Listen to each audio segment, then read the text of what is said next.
وەختتان وەخێر خەڵکە کوردەوار و میدوارم لە هەرکوێ هەن ساق و سەلامت بن. بەردەوامین لە دادگاکانە هەڵەبجە، دادگای نۆزدەی قیامەتیانە هەڵەبجە. پێشووتر هەنێ تەوزیحات لەسەر دادگاکە بدەم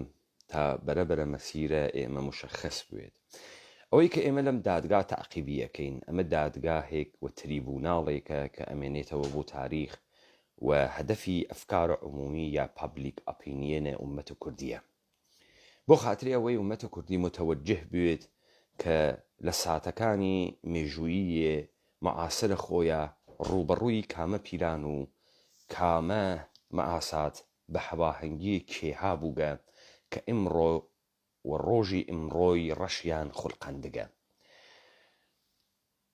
دادگاهە هەڵەبجە و دادگاهە قیامەتیانە هەڵەبجە بە تەرحە ئیدعایەکۆ دەستی پێکرد و تەرحە ئیدعا ئەمەسە کە ئومەتە کوردی بە شێوەیەکی سیستەماتیک لەلایەن نظامە سوڵتەی جیهانیەوە لە 300 ساڵە ڕابردووە سەرزەمینەکەی بەشبەش ئەکرێت،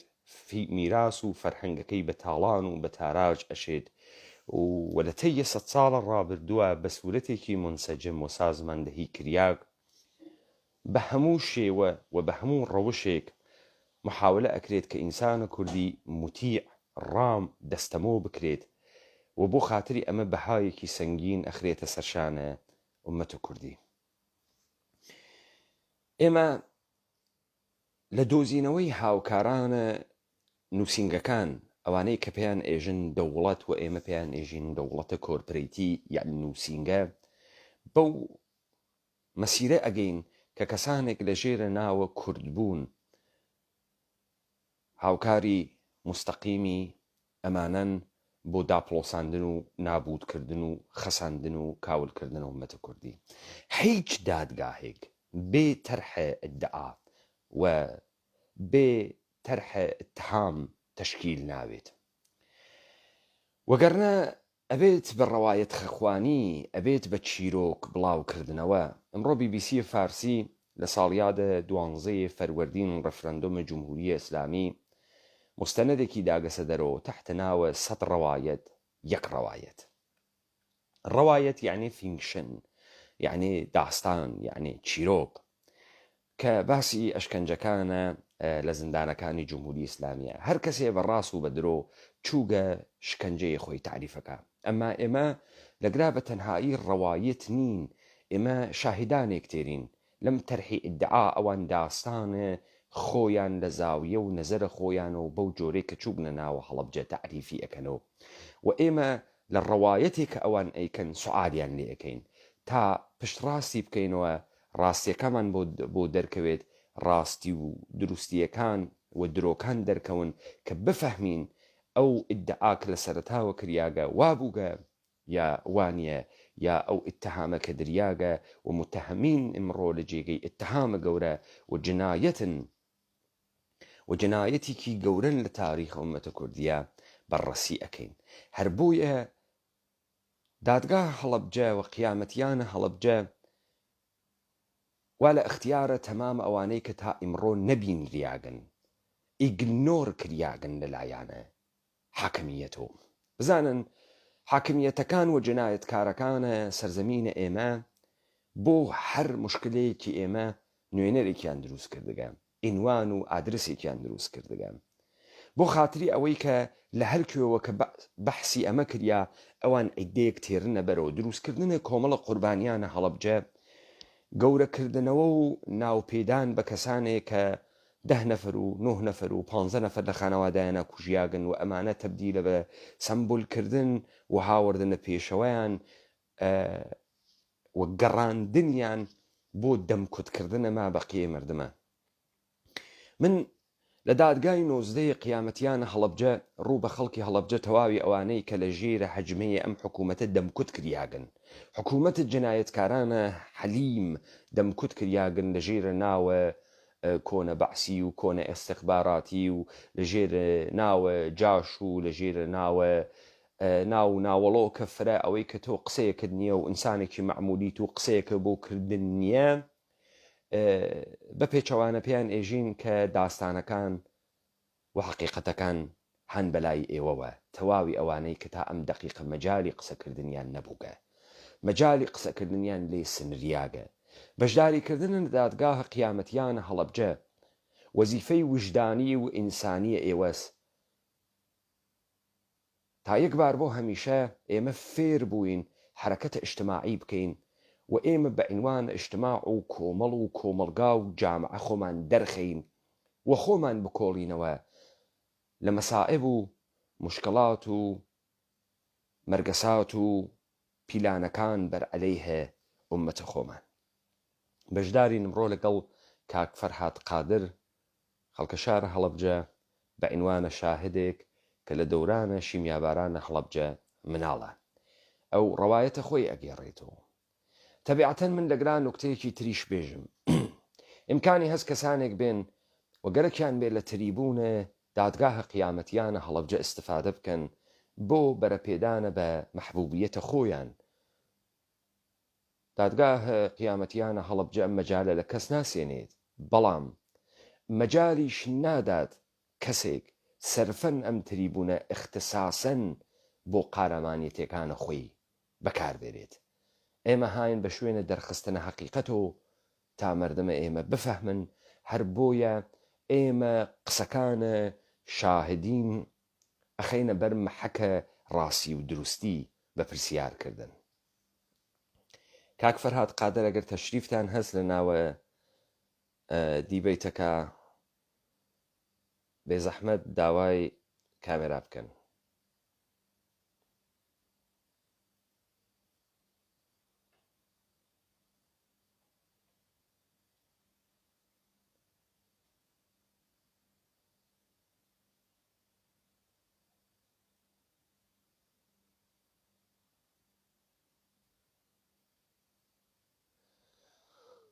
کاک فەرهاد من ئێوەم ئینڤایتیش کرد لە مەسنجەرەکەتانە.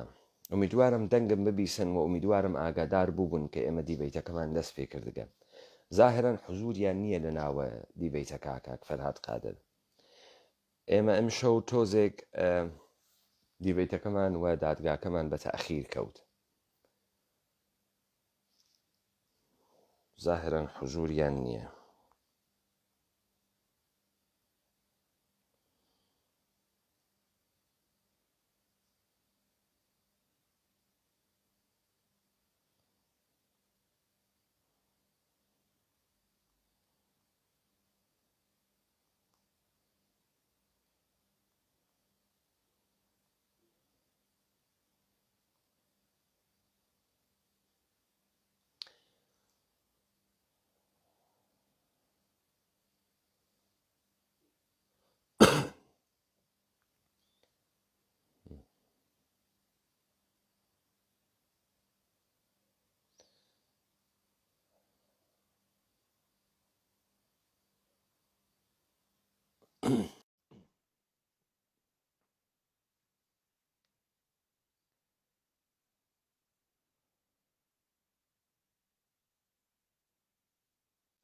کاک فەرهاد من ڕیکۆستی کامەران بۆتان هەناردەگەن.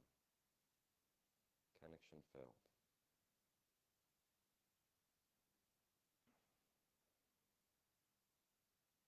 ئەگەر ئەکرێ ئێوە بۆ من کامێرا بهەنێرن کاک فەرهاد، ئەگەر دەنگم ئەبیسەن.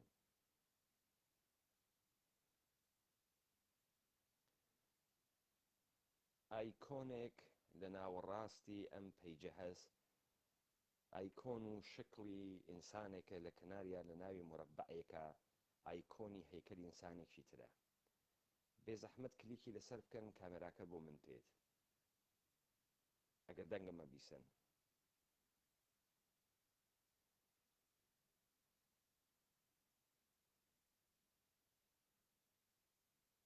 ظاهرەن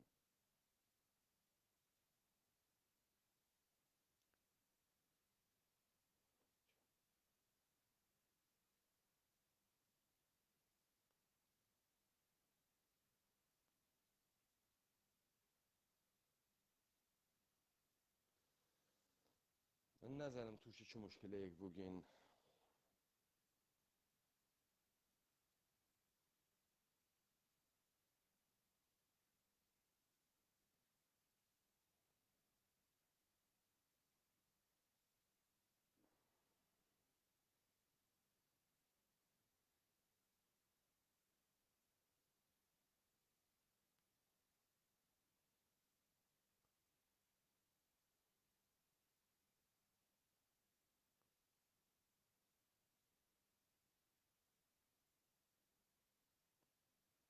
کاکە من دووبارە کامێرام بۆ ئێوە هەناردەوە. ئەلو کاک فەرهادیان سەرە دووربینەکەتان بێننە سەرتر و بۆ خاترەوە ئێمە ئێستا دوو نەفەرین، ئێوە لەتە دەم و چاوتان لەتە، سەر کامێراکە بەرزتر بکەنەوە.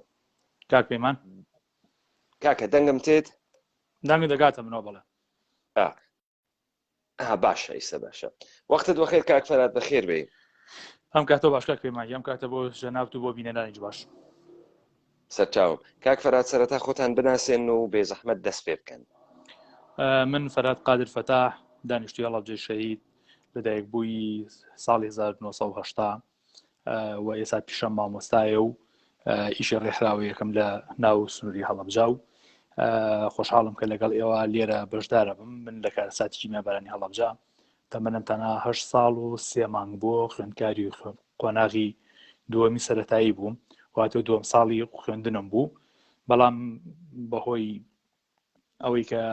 ماڵۆمان ماڵێکی کرا و تا ڕادەیە کۆمەڵایەتی و ئەو بابەتە بوون، ئەتوانم بڵێم زۆر لە ڕووداوەکانم لە یادە و لە ناواقعی بابەتەکە بوو. بەڵێ کاک فەرهاد، ئەڵبەتە منیش هەر هاوتەمەنە جنابتم و منیش ئەو جریانم بە وردی لەبیرە. ئەم شتانەی کە خەڵک ئەفەرمێت من لە ڕێگەی تەلەڤیزیۆن و خەبەرەکان و بەهۆی ئەوەی کە فرێک لە قەوم و کارە ئێمە ئاوارە بوون و هاتبوون و فرێکیان لە سەریاس بوون، من تەواوە ئەو اتفاقاتم خۆشم وەکو کەسێکی و مناڵێکی 8 ساڵە لەبیرە. تەبیعەتەن ئێوە ئەگەر لە جەرگەی داستانەکە بووبن لە ڕوانگەی مناڵێکە و ئەبێت گشتان لەبیر بێ. بە هەر سوورەت من مقدمەیە کاتم کاک فەرهاد هەر وەکو تەنویرێکی زیاتر لە زەهنە خەڵکی کە تریبوناڵ و دادگاها هەڵەبجە یعنی چی؟ ئێمە تەرحە ئیتهامێکمان کردەوە بەڕەسی ئەکەین لە وتەکانە خەڵکی، یعنی لە حەقایقی خەڵکی بە چاوی خۆی دیگێسی و بەحسیەکە. بۆی ئێوە فەرمون دەست پێ بکەن لە هەر جێگەیەک کە پێتان مناسبە. کاک پەیمانجان، ئێمە ئەگەر بمانێ باز لە کارەساتی بکەین، ئەبێ کورتێکی مێژووی لەسەر ئەو شوێنەی کە ڕووداوەکە تیا ڕووداوە باسکەین. هەڵەبجە من کاک فەرهاد مەعزەرەت مەز لەسەر کەلەمات فرە حەساسم. ئێمە وەختی جەنابەت ئەفەرمووی کە ئێمە دەسەڵاتی کۆمەڵمان نییە، کۆلەکتیڤ پاوەرمان نییە کە لێدا پێژن دەوڵات، ئەمەسە کە ئێمە نازانین بەرەو کام ئیلتیجازوانمان ئەڕوات، فەرهەنگمان ئەڕوات، هەموو شتێک پەرتو بڵاوێت و کارەساتی یعنی حادثەیە کە هیچ کەسی خەبەری لێ نییە لە پڕێک اتفاقەکە فێ ولی جینۆساید یا جنایەتی سیستەماتیک، یعنی ئینسان دخالەتی تیا هەز بیری تیا کردگەس و بەرنامەی بۆی دانیەکە و بەرنامە حرەکەتەکە فرە مهمە کە ئێمە بە هەڵەبجە بێژین جینۆساید و ناوی خۆی پێ بێژین. بەڵێ فەرموون کاکەمەگەر ئەفو بڵم پێش لە جینۆسایدەکە، پێش لە ڕوودانی جینۆسایدەکە من ئەمەیە کورتێک لەسەر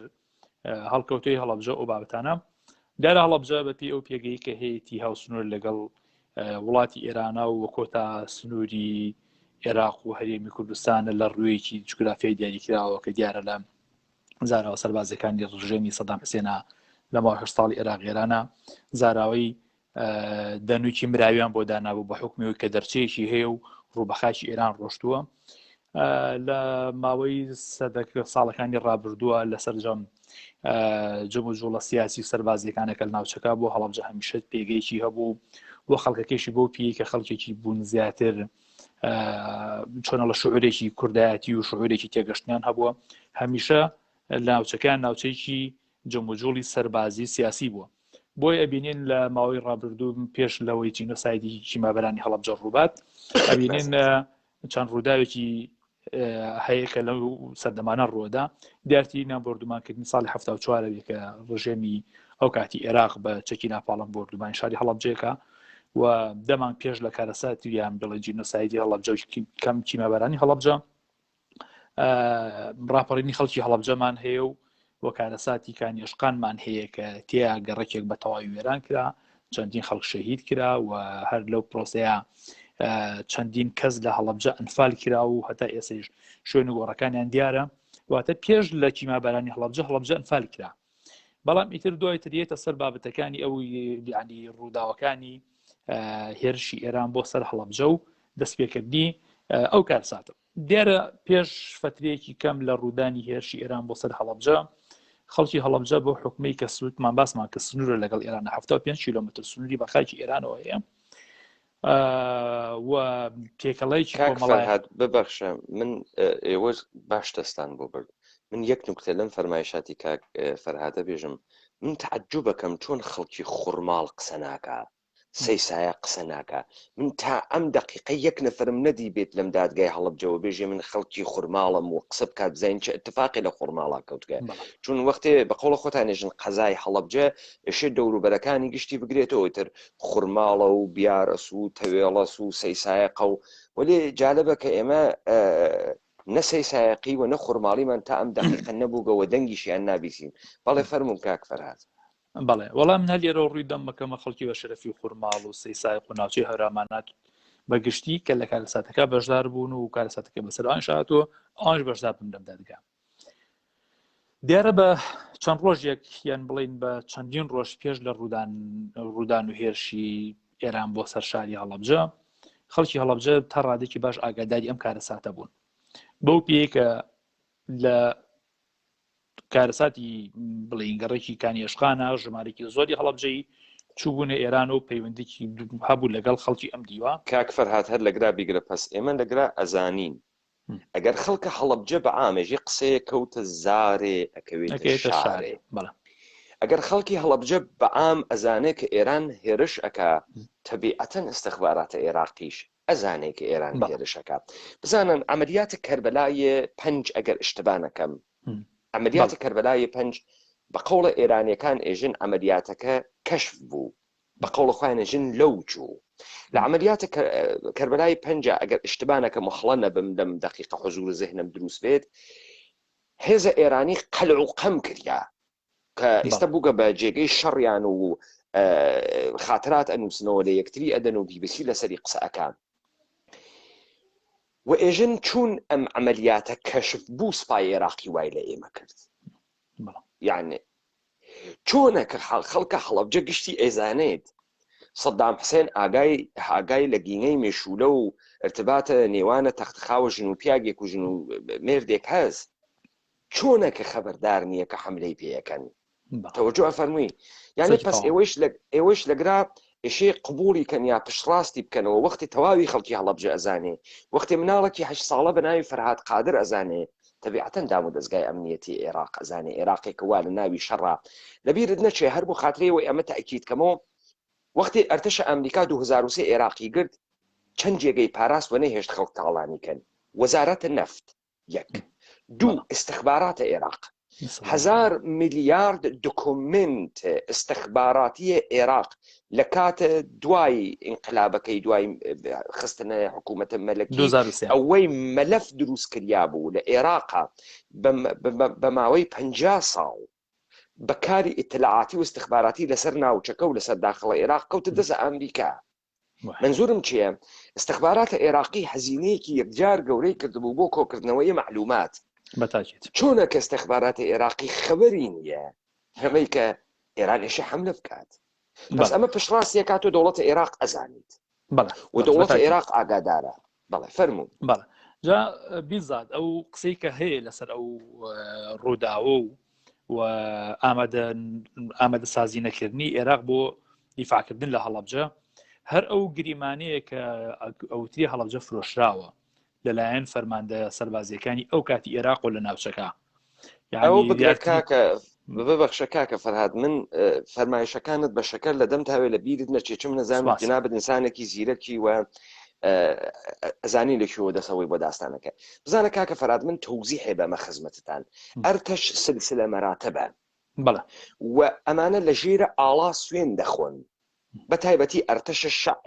بەعسە عێراقی کە لەسەر ئەندێشەی ناسیۆنالیستی ئومەی عەرەبی کارەکە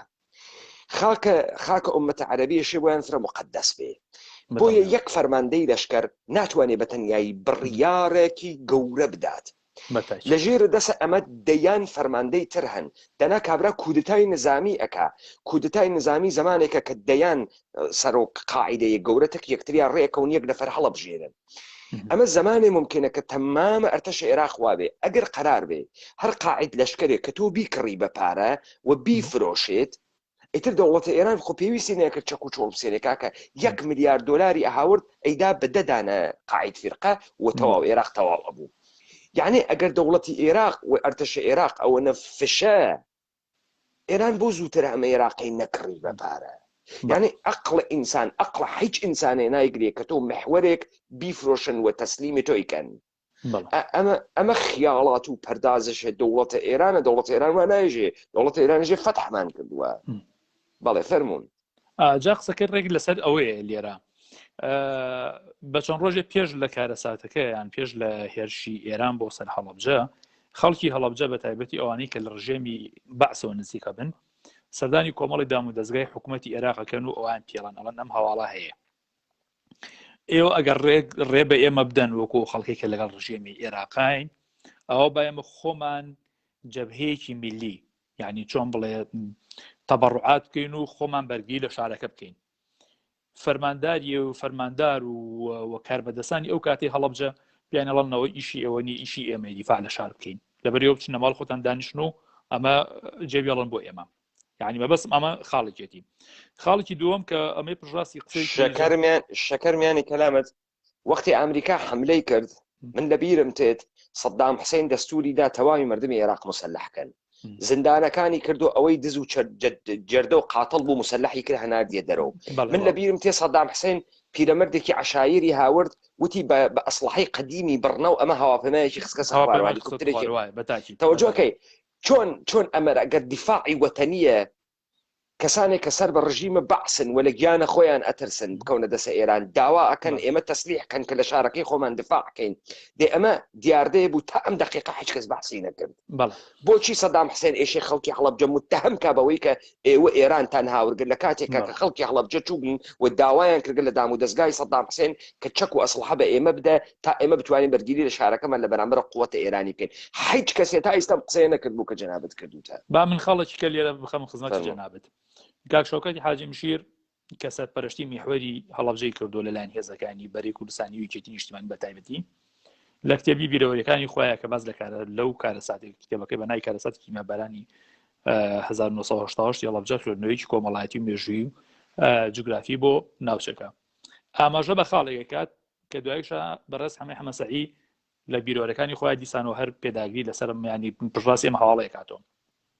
ئەڵێ ئێمە زۆر قەلاق بووین لەوەی کە هێرش دەست بکەین بۆ سەر هەڵەبجە دوای ئەوەی کە هێزەکانمان هەمووی دابەزید بە هاوکاری سوپای ئێران لە ناوچەکە تەوزیع کرا هەموو ئامادەکاریەکرا شەوکەتی حاجی مشیر ئەڵێ من خۆم بە جیهازی کراوە بەبێت جفرە بەبێ هیچ ئەوەی ڕەمزێک لەسەر جیهازەکە هەبێت بۆ خۆم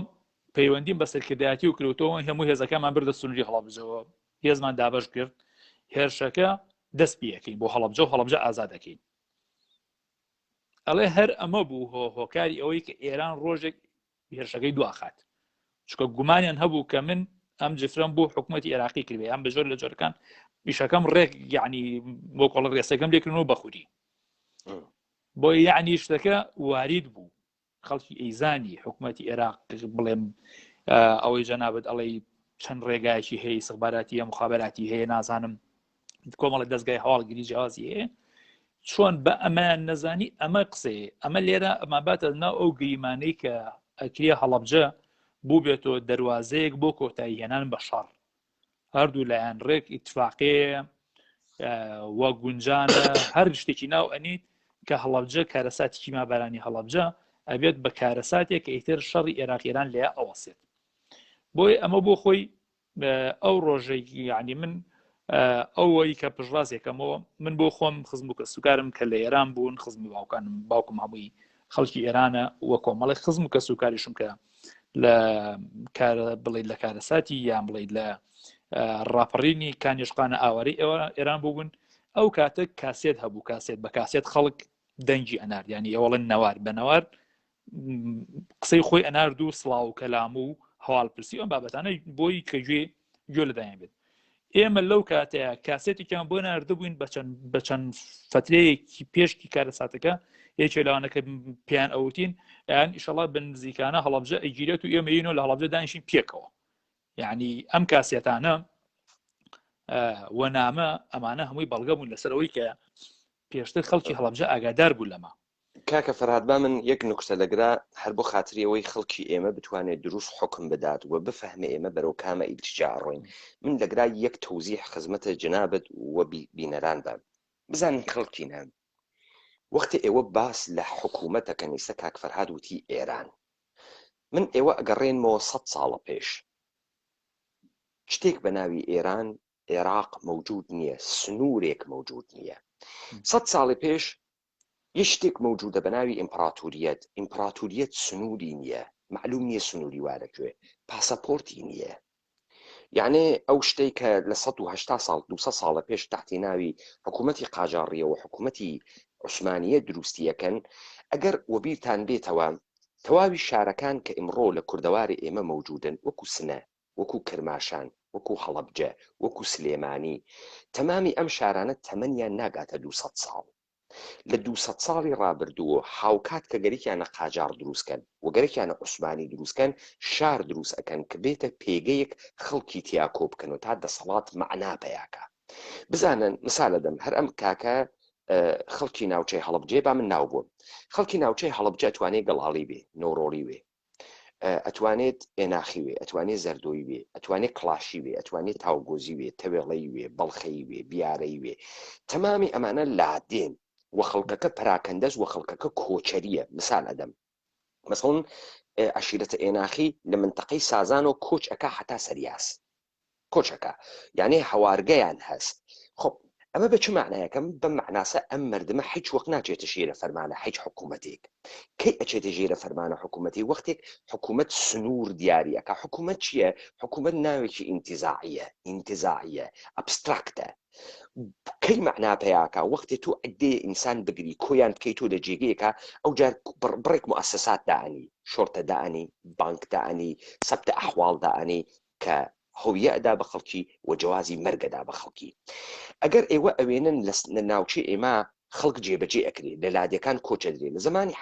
ڕزاخانی پەهلەویە سەرکوتە عەشایرەکە، مەحموودخانە دزڵی، سەرکوتە مەسەڵەن جافرسانەکە، لەگرا بڕێ خەڵک کۆچ ئەدا بەرەو چارە تازە سازەکانێ بە ناوی سنە و کرماشان و ئەمانە خەڵک لە ژیانە خۆیان دوور ئەکەون و ئەمانە مەراحلە جورا و جۆریانەز. یەکی لەو مەرحەلانە ئەمەسەکە ئیستا پێ ئەگەین. بۆیە کاکە ئێژێ ئێران مەفهومێکی ئینتیزاعیە و مەعنا پەیاکە بەم سنوورەی دایئەنێن. ئەم شەڕی ئێران و عێراقە دقیق بۆ خاتری وەسە عێراق لە دایک بوێت، ئێران لە دایک بوێ، زیاتر مەعنا پەیا بکە عێراقی بوون، ئێرانی بوون، لەبەرەوەی خەڵک لە ژیانە خۆی دوور بکەوێتەوە بێتە ژێر دەسە ئەوەی کە پێی ئێژن حکوومەت. بەڵێ فەرموو کاک فەرهاد. بەڵێ ئەو هەواڵانی کە ئەگەشتن بە خەڵکی هەڵەبجە وای کرد لە خەڵکی هەڵەبجە لە قەلەق و ناڕەحاتی و جۆر لە سرێسا بژیکە کارەساتێ بەڕێوەیە، چونکە لە دەمانگ پێش کارەساتی کیمیابەرانی هەڵەبجە پێش لەوەی کە ئەو ڕووداوە ڕووما ئەو کوتمان کارەساتی کانێشقانمان هەیە. لە کارەساتی کانێشقانە حکوومەتی عێراق دەستپارێزی نەکرد لە ناوچەکانی خوورماڵ، لە ناوچەکانی سیروان، لە ناوچەکانی هەڵەبجە. یعنی ئەوەی بەدەسەڵاتی هات بە هەواپەیما و بە تەنک و بە چی ئەوەی تۆ ناوێنێت چەک وەسڵاحی سوپا بەکاری هێنا دژی شاری هەڵەبجە. یعنی من خۆم چەند دیمەنێکی ئەو ڕۆژەی کە فڕۆکەکانی عێراق هاوپەیم بڵین بردومای ناو هەڵەبجەیانە کرد چاک لە یادمە حتا ئێسەش وێنەیەکن کە قەت لە زاکیرەم دەرناچێت. کاتێکە ئێسش تیارە ئەوێنم بەڕاستی هەڵەبجەم بات ئەو واقعی کە چۆن فڕۆکەکانی عێراق وەسابوون و قەسبی ناوشاری هەڵەبجانە کرد. لەبیر نەچێ دەوڵەتە ئێران ئەمەشی بە پاوە و بە سنە و بە تەواوی شارەکانی تر کرد. دەوڵەتی ئێرانیش ئەم بۆمبارانەی کردووە و خەڵکی ئەمیانە دیوە بە تایبەتی لە ساڵی 1350 تا وەختی حملەیان کرد بە شارە سنە و بە هەواپەیمای ئەرتەش و بە هەلیکۆپتەر لیانەدا. ئەمە دروستە، ئەمە دقیقەن وارە ئەو مەسەلەیە کە ئێمە بەحسیەکەین. خەڵک دەستەمەوەکەی و خەڵک ئێشێ لە یاخیگەری دەست بکێشێت تا ئەگرا دروستە. ولی ئەوەی کە ئێمە تێنە سەر مەسائلێک کە ئێوە گەرەکتانە تەعقیبی بکەن، چون ئەم مێژووە کە ئێمە بەحسیەکەین ئەگەر بە باشی باسی نەکەین ئەڕواتە خانەی تۆڵەساندنەوە. بابزانن دەوڵەت هیچ وەختێک وەکو عەشایری نانوارڕێتە مەسەلەیە تۆڵە بسێنێتەوە. دەوڵەت گەرەکی سوڵتەی خۆی دانێت، سوڵتەی خۆی دانێ و بۆ خاتری ئەوەی کە سوڵتەی خۆی دانێت ئەبێ خەڵکەکە دەستەمەوە بکات، لێیان ئەدات، تەتمیعیانەکە، پارەیان پێ ئەدات تا ئایان هێنێتە ژێر دەستە خۆی. بەڵێ کاک فەرهاد فەرموو. بەڵێ جا هەر لەبەر ئەوە بوو کە خەڵکی هەڵەبجە و ئەوەیشی کە لە دەروی هەڵەبجە بوو سیر ڕووداوەکانێکی یانزانی و یعنی ئەگەر ئێران ئەم حملەیە بکاتە سەر هەڵەبجە کارەساتی گەورەی لێ ڕۆدات دروست لە شەوی 13 لەسەر 14 کە ئیتر هێرش دەستی پێکرد بۆ هەڵەبجە کاکە ببەخشە با من یەک نوکتەی تریش بێژم خەڵکی هەڵەبجە وەزیفەی پاراستنە چوارچێوەی جوغرافیایی دەوڵەت میلەتێک وا لە ئەستۆی ئەرتەشەکەیە و هیچ حاکمێک لە دنیا میلەتە خۆی سزا نادات چون ئەرتەشەکەی شکستی خواردووە و پێشی پێ نەگرتو تۆ وەختی ئەرتەشی حرفەیت هەیە وەختی تۆ عیدەیەک مستخدم ئەەکەی و پارەیان پێدەی معاشیان پێدەی بە ناوی ئەفسەر و ڕاید و سەرباز و ئەمانە چەک و ئەسلحەیان پێدەی ئەوان وەزیفەیان بەرگریکردن لە سنووری ئەم نەیشن ئستەیتەوە دەوڵەت میلەتەسە هیچ کەسێ لە جەهانە مردمە شارێک بۆ ئەوەی کە چووەتە ئستقباڵە قواتە هێزت دەرەکی ناگرێت تۆ وەختێ مردمێکت بێچارە کرد مردمێکە بەجێ هێشت دیفاع لە مردمێک نەکرد ڕات نەگواستنەوە ئەمە وەزیفەی دەوڵەتە عێراق بۆ خەڵکی هەڵەبجە بواتە دەرەوە کەزانی بووی بەڵام نەیبرد وەختێ نەیبردگنە دەرەوە مردم لە بەرامبەر ئەرتەشە متەجاوزە تەسلیم ئەوێت بۆ خاتری ئەوەی خۆی بپارێزێت تەجاوزی پێ نەکەن نەیکوژن تۆ ئەمە لە گرتن ئاڵمانی شائەوێنیت مردمە ئاڵمان وەژنەکانە ئاڵمان سوحا هەڵەخەنەوە بۆ ئەرتەشە ئاڵمانە نازی ئێوارەکەی وانە باوەشە سەربازانە ڕووسە تەوەجۆ ئەکەن ئەم مردمەیشی خۆی بهێڵێتەوە مردمە هەڵەبجە پێشووتر چووکە لە قایمە قامەتی داوای کردگە کە ئێمە تەسلیحکەن تا لە خۆمان دفاعکەین ئەرتەشە عێراقی وەزیفەی خۆی جێبەجێ نەکردە خاکە خۆی نەپاراستگە مقاومەتی تا ئاخرین فیشەک نەکردگە دەوڵەتە عێراقی بە سەدان زیری نەهاورگە خەڵکەکە بکێشێت دواوە بەرەو جێگەیەکی خاستر وەکو سلێمانی تماشاکەن ئەمە دەوڵەتە عێراقیە کە وەزیفەی خۆی ئەنجام نەداگە تا ئەم دەقیقە بۆچی ئێشێ ئێوە فکر بکەن چون خەڵکی هەڵەبجە چوو گەسە دەر و چەپڵی لێداگە بۆ پازدار ئێشێ عێراق بالی ئەچی بکە ئەیچی بکات و ئەسڵحاو پێ نەداگە بەجێت هێشتگە دفاع لێ نەکردگە نێتە دەرۆ چەپڵیش لێندا لە بەرەوەی ئێرانی نەیخۆن چی بکات بزانن ئەم قسانە بۆ ئەەکەم خەڵکی هەڵەبجە لە خۆی و ئیحساسی گوناحەکە لە خۆی و ئیحساسی گوناحەکە من ئەم تیکەمە نەیانزانی کاک فەرهاد تا ئیستەکە ئێوە بەحستان کرد کە خەڵکە هەڵەبجە و ئەوانەی کە سەر بە ڕژیمی بەعس بووگن چووگن وتیانە ئێمە تەسلیحکەن با بتوانین لە بەرامبەر دەوڵەتە ئێرانە مقاومەت بکەین ئەمە لەگرا یەکچێت ئێژێ ئیسرارێک هەست دەوڵەتە عێراق خۆی ئەکاوە گێل خۆی ئەکاوە گیر قەرارە کوژیاک بگیرێ لە شارە هەڵەبجە ئێرانیش ئەمازانی ئێران هاماهەنگن ئەمریکا ئەم پرۆژەیە دانیاکە بەڵێ فەرموونی دامە بدەن جا ئێمە دروست لە شەوی 13 لەسەر 14 سی 1970 ئەو شەوەی کە ئیتر بردومانی هەڵەبجە دەست پێەکە ئێمە ئایلێمان تقریبان تا ڕادیە ژمارەمان زۆر بوو 7 نەفەر بووین و بەردەوامیش میوانمان هەبوو قەرەباڵخیمان هەبوو ئەو شەو زۆر قەرەباڵ بوو ماڵمان یەکێک لەو میوانانەی کە لە یادمە و ئەو شەویش کە لەوێ خەوت لە ماڵی ئێمە چونکە بە میوانی هاتەبوو پورزایەکی دایکم بوو بەنای ئەفراسەی حاجی محەممەد ئەو لە گەڕێکی کانیشقان کاتێک گەڕێکی کانیشقان تقێنرا بۆ ڕاپەڕین کانیشقان ڕوویدا بوو ئەو ئاوەرە بوو بچوو بۆ ئێرانەوە دواتر گەڕابوویەوە هاتووە و وازی لە ئاوارەیەکی خۆی هێنابوو ئەو شەو لە ماڵمان بوو هەتاکو درنگانێکی شەو بیرەوەری خۆی و بەسەرعەتی خۆی ئەوانەی بۆی مەباسی کە لێران چی بەسەر هاتوو ئۆردوگا چۆن بۆ ژیانی ئۆردوگا چۆن و چۆن ڕێزی لێگیرا و چی بکراوە ئەوانە بەڕاستی بۆ ئێمە ئەو کۆڵێ سەرگوزەشەی تازە بوون و ئەوەیش بوو کەیتر تۆ تا ڕادەیەک شتێک لەسەر ئاوارە بۆنت بۆ وڵاتێکیکە بزانیت درنگانێکی شەو خەوتین ئێمە لە نیوەی شەوە بە دەنگی چەند تەقینەوەیکی بەهێز خەبەرمان بوویەوە بە دەنگی چەند تەقینەوەیکی بەهێز خەبەرمان بوویەوە کاتێک خەبەرمان بووە بینی لە هەر چواردەری هەڵەبجەوە یعنی ئاگری شەڕ دیارە بەڵام لەگەڵ ئەوە ڕژێمی ئێران بڵین ئێران بردومانی ناوشاری کرد هە لەگەڵ دەستپێکردنەکە چونکە بام لێرە خەڵک گرنگە بیڵێم لە کاتی شەڕی عێراقی ئێرانە هەمیشە ناوچە سنووریەکان گرفتێکیان هەبوو کە پیاوان قەسفی مەدەنی یعنی بردومانکردنی ناوچە مەدەنیەکانەوانەی کە نزیک بوون لە سنوورەوە ئێران زۆربەی کات بردومانی هەڵەبجە و سیروان و خورماڵی کرد لەکوێی کرد لە ناوچەکانی دزەڵی و ئەو ناوچەیەوە کە سەر نزیکن لە هەڵەبجەوە و وەشاق لە بەردەمیانەوە بە ئاسان بردومانی ئەم دیوەکەن و هەڵەبجەش بردومانی ناوچەکانی ئەوەی کرد لە کوێی کرد لە چەمی دەڵەمە ڕووی کرد کە هێزێکی تۆپخانەی گەورەی عێراق لەوێ بوو تۆپی دوورهاوێژ بوو ئەمە ڕاهاتوین لەسەر ئەم شێوازە بۆیە هەموو کەسێ لە ماڵی خۆیان ژێر زەمینێکی دروست کرد بوو یعنی زەمینی هەڵکەند بوو خۆڵی دا و بەسەری ئەم سەلای کرد بوو کۆنکرێتی تێکرد بوو بۆ حاڵجار حاڵاتانە خەڵکە چۆن ئەم ژێر زەمینانە بۆیە کاتێک کە بردومانەکەی دەسی پێکرد ئەوەی لە یادم بێت دووهەم تۆپ دای لە هەڵەبجەیان سێیان بوو بەر ماڵێکی نزیکی ئێمە کەوت کە لەوێ بەداخۆژنەکە شەهید بوو یعنی ژنێکی لە تەمەنێکی گەنجیا بوو و تا ڕادێکی زۆریش خزممان بوو تێکەڵیمان هەبوو یەکەم تۆپ بەرماڵی ئەوان کەوت خۆی شەهید بوو مێردەکەی بریندار بوو خزم و کەس بڵێ مناڵەکانی یەک دوو مناڵی هەبوو بریندار بوون بە هاواری ئەوان ناوەکان تری واللهی ناوی ئافرەتەکەم بیت نەماوە ئێستا بەڵام ئێناخی بوون کچیکە عەبدوڵڵا بوو بەڕەحمەت بێ ئەوە بڵین براوشتەکانی ئێستا کاگۆمێد و ئەوان لێرە ماون دایکی ماوە یەشتر بەڵام باوکیشی دوایکی مەبەرانی هەڵەبجە بەکارە ساتی ئۆتۆمبیل لە بەغداد سارە لێدا وفاتی کە عەبدوڵڵا یەکەم یعنی لە سەرەتای تۆپەکان بەرماڵی ئەوان کەوت ئەو ئافرەتە لە یا شەهید بوو ئیتر کێمە خەبەرمان بوو بە هات و هەوار و مناڵ بووین و ترساین ئەوانە بینیمان لە هەر چوارلاوە وتیان تەواوە ئەو هێرشەیە کە چەند ڕۆژێکە باسی لێوە کرێ ئێمە بە پەلە چوینە ناو ئەو ژێرزەمینەی کە هەڵکەنرا بوو لێوێ ماینەوە هەتا ڕۆژمان لێ بووەوە هەتا ڕۆژ بووە بەردەوام تۆپباران هەبوو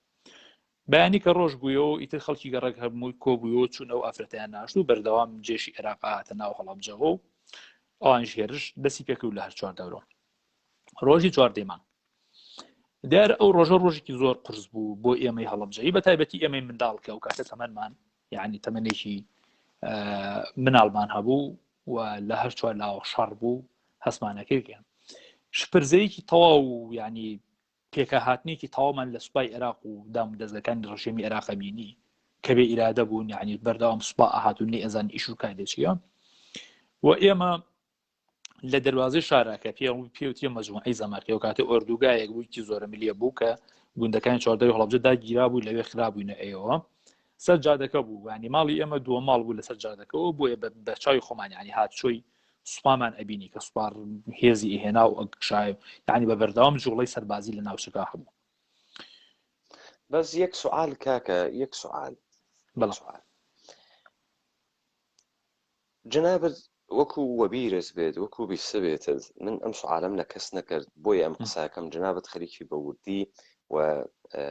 مەسەلەکەمان بۆ بەحسەکەی لە دەوروبەری هەڵەبجە هیچ سەنگەربەندیە کرابوو مثال لەدەم بۆتان وەختە شارە برلین کەوتە محاسرە مناڵەکانی ئاڵمان 13 ساڵە و 12 ساڵە و 10 ساڵە یەک هەفتە ئەرتەشە ڕووسیاندا بە عەرزە مناڵە بچووکەکان خەندەق حەفر کرا سەنگەر دروست کردیا بە دەوری هەڵەبجە هیچ کارێک کریا ئێمە تا ئەم دەقیقە متەوەجه بووین ڕژیمە بەعس ئاگادارە لەم حەملە هەروواکە ئێوە ئاگادارە خەڵکی کە خۆی بەسراوەتەوە بە ڕژیمی بەعس داوایان لێکە مسلحمان کەن با دفاعکەین لە شارە خۆمان دوو شۆفڵ نایەت لە دەوری هەڵەبجە خەندەق بکەنێت سەنگەر دروستکات بەردەمی ماڵەکان سەنگەر دروستکە ستالینگراد دروستکە سەدام حوسێن ئەمانەی ساڵی 91 کردها سەدام حوسێن بەغای وا پێ کردها و سەدام حوسێن من لەبیر من لە قسەکان هەکردی وتی ستالینگراد دروستەکەم بۆ ئەرتەشە ئەمریکا لە ناوی شاری بەغا بۆچی ئەم تەمهیداتە نەکریا بزانن خەڵکی کوردەوار ئیمکانی نییە کابرا 8 ساڵ شەڕی کردووی حکوومەتی بەدەسەوە بێت بوو بێ بە قاعید بوو بێ بە عەقید دەورەی دیبێ لە شەورەویە لە پۆڵەندا لە ئینگلستانە ئەم مێژووی نەخوێندە بێتەوە نەزانێت کە چۆن بەرگیری بکا کە خاکێک لە دەست نەدات تۆ هەر لەم شەڕانەی داعش دیت محوەری شەڕ ئاواسە خانەی ئەوەڵ سەنگەرە ئەوەڵە سەنگەری ئەوەڵ بتەوە دوای مقاومەی دوومت هەست سێومت هەست سلسلە ڕەبایەکە کاملا دروستە تۆ ئێشێ بەربگری وە لە هەر جوێگەیەکا کە لۆجستیکە ئێشێ تۆ بیکەی مەسەڵەن پردەزاڵم ئێشێ دەوڵەتی عێراقی تەقێنێتەوە دوای ئەوەی کە خەڵکەکەی کێشاوەتەسە ئێمە دیومانە قواتێ شکستەخوا قواتێ شکستەخوا بۆ شکستەکەی خۆی بەرنامەی دانیاگە مقاومە دەکەین ئەوە ناتوانین مقاومەتکەین کە نەمەتوانی ئاوا ئەکەین بەڵام هەمەی حاجی مەحموود پردی زەڵمە تەقێنێتەوە تەوەجۆکەن پس لەگرا کاک فەرهاد گوزارشەدات هیچ سپەڕێکی دفاعی بۆ هەڵەبجە مەوجود نییە بزانە ئەرتەشە عێراق جێشە شعبی هەست من لەبیرم تێ کلاشنکۆف هایەکیان نەداوە دەستی ئێمە پیانەوە جێشە شعبی وەکو بەسیجیەکانی ئێران دۆ مشتیە بوو بەڵێ ئەم جێشە شعبیە لەکوێ بوو کوا کەی بەکارتێت خەنجەرەکەی ڕۆژی تەنگانەست لە ئیستەمەشەیە جێشە شعبی ئێوە دیتان لە نەمایشی کەرکووکی بارزانیە پیرەژنیان هاوردو و فیشەلەخیان بەستووە قەیوە ئەگەڕیا بەناوە خیابانەکە فەقیرە قاچەقولیشی ئەیشە ئەی و بابین ئێوە دیتان لە عەفرین و کوبانی پەکەکە چوون ئەمانە گشتی دەستپەروەردەی ئێرانن لەبەرەی تەبلیغی و پرۆپاگاندا ڕووی پیرەژنیان هاوردیان و مە بەرەی خۆ دەدەین ئاخێ خۆ دەپارێزین تەوەجۆکەی تۆ هیچ کام لەم نەمایشانە لە هەڵەبجە نامێت هیچ ناوێنیت نە قواتە خەفیفە بەکارتێت جاش خەفیفە نە قواتە جێشە شعبی بەکارتێت هیچ کام لەمانە بەکار نایە ئوسوولەن خەڵکەکە ئەخەزیێنن بۆ ئێمە گەرەکمانە بەم نەتیجە بگەین خب ئەمە گشتی سوالە دەوڵەتی عێراق قەزانێ دەوڵەتی عێراق هیچێ ناکە دەوڵەتی عێراق خەڵکەکە گەوجەکە هیچ دەوڵەتی عێراقیەکە پێشمەرگێژێکە هیچ ئەو ئەیکا ئێرانیش ئەیکا گشتی خەڵکە خەڵکە هەڵەبجە ئەگەوجنێت تەوەجۆ ئەفەرمووی فەرمون متاسفانە کاک فەرهاد قەت بوو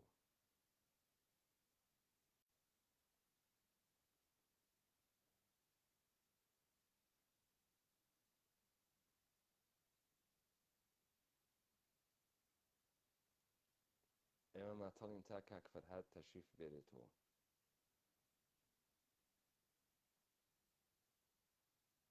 کاک فەرهاد من ئێوە لە لیستەکە ناوێنم ئومیدوارم ئەگەر هاتگنەوە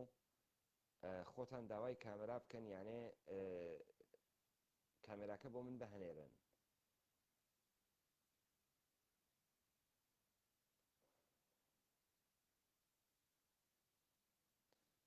کاک فەرهاد تەشریفیان نییە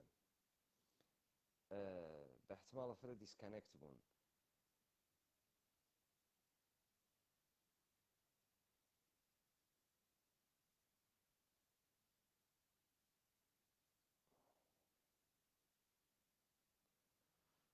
من دەبێت لیستەکە بگەڕێم بزانم کەی تەشریف تێرن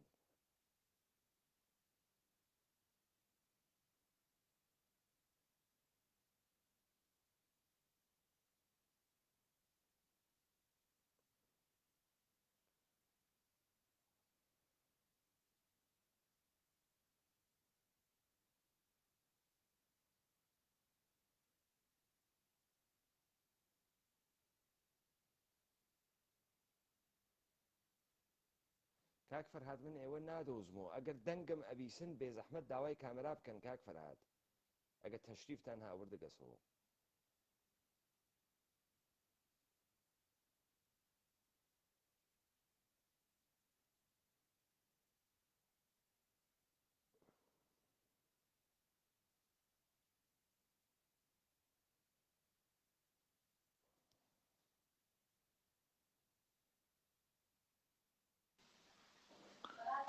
کاک پەیمان بەخێر بێنەوە کاکە بەخێر وەڵا لای من نا کێشەنی ئەمە ئەتفاقە ئەکەفێت ئێمە ئیمکاناتمان هەر لایڤ برۆدکاستێکی فەیسبووکیەوە بەو گوێرەی ئیمکاناتە هەڵسو کەوتەکەین فەرمون بەردەوام بن و ئێوە خەریکن نکاتێکی فرە مهم بەحسەکەن کە تا ئەم دقیقە ئێمە لە فەرمایشاتە شهودێکی تر نەمانتوانی دەری بێرین و ئێوە خەریکن ئەمانە پشتڕاستەکەنەوە فەرمون بەڵێ کاک پەیمان سەبارەت بۆی کە عێراق سەنگەری لێدا بە دەوری هەڵەبجە نەخێر ئەمە بە هیچ شێوازێک نەبیررا هەتا باوانی کە بە تەمەن بوون و ئەوانەی کە ئەو کات ینی ئەهلی ئەوە بوون چوونەتە شاخە و ڕاوچی بوونیان چەکداری ڕژیان بوون و نزیک بوون لە سنوورەکان ئەڵێ بە بەرچاومان و ئێران بە شۆفڵ جادەی لێدا بۆ سنوورەکانی هەڵەبجە یان لە چەند قۆڵێکەوە لە مەنتیقەی ناوچەی نەورۆڵیوە لە منتیقەی بەرامبەر بڵێن دگاگا و ئەو ناو بەرە ناوچەی مردین و چنار و هەروەها بێتەوە بۆ منتیقەی سازان و بە ناوچە سنوورەکانی خۆی هەتاگاتە منتیقەی هەورامانات ئەڵێ ڕژێمی ئێران بە بەرچای سوپای عێراقەوە خەریب و بە شۆفڵ جادەی لێدا سوپای عێراق لەمەش خۆی بێدەنگ کرد یعنی چەند ڕێگەیەک دوای دروست کرا و سوپای ئێران بەوە داخلی ناو هەڵەبجە بوو و ئەمە لێرە خەڵی کە ئاماژە پێ بکەم کە بەوەی کەوت و حەفی لێدا بە شۆردەوە هەڵەبجە هەر دەمان بۆ باسمان کرد ئێمە بێ زوو بگەڕنەوە بۆ ڕاپەڕینی کانیشقان دەمان پێش لە چیمەبەرانی هەڵەبجە چەند فەوجێکی سەر بە ڕژێمی عێراق هەبوو کە پیان وت فۆجە خەفیفە یان بڵێن جاش ئەو کاتە بە عینی ئێسا ئەمانە هەڵەبجەیی بوون یعنی چەند فۆجێک بوون لە سنووری هەڵەبجە ئەمانە ناوچە سنووریەکانیان دوای سوپای عێراق لە قۆڵی دووەما کە ناوچە سیسیلەکانی لە منتیقەی نەورۆڵی دەست پێکا بە باڵامبەوە سەرەکەوێت و هەتاچێتە منتیقەی سازان ئەگەڕێتەوە بە ناوچە هەورامان و خەرپانیدا بەزێتەوە لێوێ بارەگەیان هەبوو لەبەرەوە هەڵەبجەی بوون وەکار ئاسانیان تا ڕادی هاوکاری خەڵکی هەڵەبجەیان کرد لە کاتی کارەز بڵین لە کاتی ڕاپەڕین کانیشقانە و کە خەڵک بەهێر بڵین هەڵەبجیان شۆڵ کرد و زژمارێکی زۆر ئاوارەی ئێران بوون ئەم فەوجانە نقل کران بەرەو ناوچەکانی خوا بڵێ بەشەکانی تری کوردستان بۆ منتیقەی دووهۆک بۆ منتیقەی ڕانێ و قەڵازیە بۆ منتیقەی دووکان و ئەوانە لە بەرامبەر ئەمە عێراق بڵێن چەند فەوجێکی کەی هێنا کە ئەو کاتە پێمانەون فۆجە زێباریەکان یعنی زیاتر زێباری و هەرکی و سوورکی ئەوانە بوون چەکداری ڕژیان بوون سەر بە ڕژیان بوون ئەوانەی هێنا ناوچەکانی هەڵەبجەوە ئەمەش بۆ خۆی بەشێک بوو لەو بۆشایی کە دروست بوو لە ڕووی سوپاییوە چکە خەڵکی منتیقە نەبوون شارەزان نه ئەمە زۆر مهم بوو ئەم تیکە زۆر مهم بوو بۆ ئەم تیکە مهم بوو کاک فەرهاد هەر لە گرا بیگرە یەکێک لە ئیدعاهای دروزنانەیە ئەم حیزبانە ئەوە بوو کە فەوج خەفیفەی هەڵەبجە لەگەڵیان بووکە ئێستا بۆ ئێمە دەرکەوت لە ڕاپەڕینەکەی کانیاشقانە دەوڵەتە عێراقی جێبەجێیی قوواتەکە لەبەرەوەی مردمەکە قەوم و خۆشی یەکترین باوەڕیان نییە نزار چی ئەکا هەڵی ئەگرێت فەوج خەفیفەی هەڵەبجە ئەواتە منتەقەی دوهۆک و زاخۆ فەوج خەفیفەی ئەوان تێرێتە ئەگرا هەڵەبجە بڵە پس ئێمە لەگرا ئەفەهمین کە ئەم ئیدعایە کە فەوجە خەفیفە لەگەڵە ئەمانە ڕێکەوتگە درۆی مطلقە درۆی مطلقە بەڵێ فەرمونون فۆجەکانی هەڵەبجە هیچ کەمێن لەم سنووریان نەبوونەوە کاتە جگە لە یەک فۆج کە لە پردەکەی زەڵم بوو بنەوەم چاک لە یادە یەک فۆجی هەڵەبجەیی لە پردەکەی زەڵم بوو ئەوی شەڕێکی قورسیان کرد لەگەڵ یعنی سوپای پازداران و ئانا کە دوایەکە خەڵکی هەڵەبجە موشایەتی ئەو شەڕەی پردی زەڵم کە شەڕێکی چەند قورس بووە فۆجە خەفیەکانی هەڵەبجە بەزێک فۆج لیا بووە ئەو شەڕی کردووە ڕۆژی چواردەی مانگ شەڕەکە تایبێت خەس ئەبووە چکۆ سوپای عێراق بە بەردەوامی ئەهاتە ناوچەکەەوە و ئێرانیش دیار بوو ئەوی زەختی کردو هێزی پێشمەگەی لەگەڵ ئەوان ئاهات چواردەی مانگ یعنی تا ڕادێک بۆ سوپای ئێران یەکلاکەرەوە بوو چووکە وردە توانی لە کۆمەڵ شوێن پێگەکان بە ئێران هەڵکەنێت سوپای عێراق هەڵکەنێت و خۆی نزیک بێتەوە دیارە بایمە ئەوە بڵێ کە سوپای عێراق لیوایکی هەبوو لە ناو هەڵەبجە کە ئێستاش پێوتیە مەعسکەر بووە بە گەڕێکێک و بەشێکە لە ناو هەڵەبجە ئەوە بارەگای لیوایکی تیا بووە کە لیوای ئەو کاتی ڕژێمی عێراق 5 فەوج بووە هەر فەوجێکی بەلانی کەمەوە 2000 چەکداری هەبووە یعنی بە سوپایی بووە لیوابێت و لەشکەر لیوابێت و لەشکەر بڵێ بارەگای لیوایکی هەبووە لە پاڵەنیا کە لە هەورامانە بارەگای لیوایکی هەبووە لە خەرپانی یعنی 3 لیوا لە هەڵەبجە هەبوو کوسپا وە فەیرقەی سوپای عێراق لە سەرای سوبحان ئاغا بووە کە لە هەڵەبجەوە هەمووی نزیکەی 20 کیلۆمەتر تا 25 کیلۆمەتر دوورە یعنی ڕژێمی عێراق ئەوە نەبوو بڵێن سوپای لە بەردەسانە بێت وەزایدەن ئەوە فۆجە خەفیفەکان و ئەوانەی کە هێنایەتە ناوچەکەەوە استخبارات و ئەتوانین بڵین بەشێکی زۆریش لە کوردانی ڕۆژهەڵات کە هاتوون لێرە معارەزەی ئێران بوون و لە ناوچەکە بارەگان هەبوو یان بوون بە ڕاستەخۆ بوون بە خەڵکی مخابرات لە هەڵەبجە هەبووە کەواتە لە ڕۆژی چواردەی مانگا سوپای ئێران تا ڕادێکی زۆر توانی سوپای عێراق لە کۆمەڵە ناوچە بشکێنێت و تەوقەکە لەسەر هەڵەبجە نزیک بوویەوە شەوی چواردە لەس ببەخشە من لە خوێندنەوەی کتاوە ئاغای حاتم منبەریە کە ئەگاتە سەر هەڵەبجە ئاغای حاتەمە منبەری کەسێکە کە خاتراتە خۆی نووساگە و جزء یەکێک لە یا فەرماندەهان یا پێشمەرگەهای حزب دموکرات بووگە ئەو وەختە لەو دەمە لەو شەڕا حاتەمە منبەری بەحسەکات کە ئێمە خەبەردار کریاهینەوە وەکو حیزبی دموکرات 4 ڕۆژ بەرتر حتا لەلایەن یەکێتی نیشتمانی و کە چۆڵیکەن ئێمە جدی نەمانگرت یعنی بەسەرکردایەتی وتمان و هیچێکیان نەکرد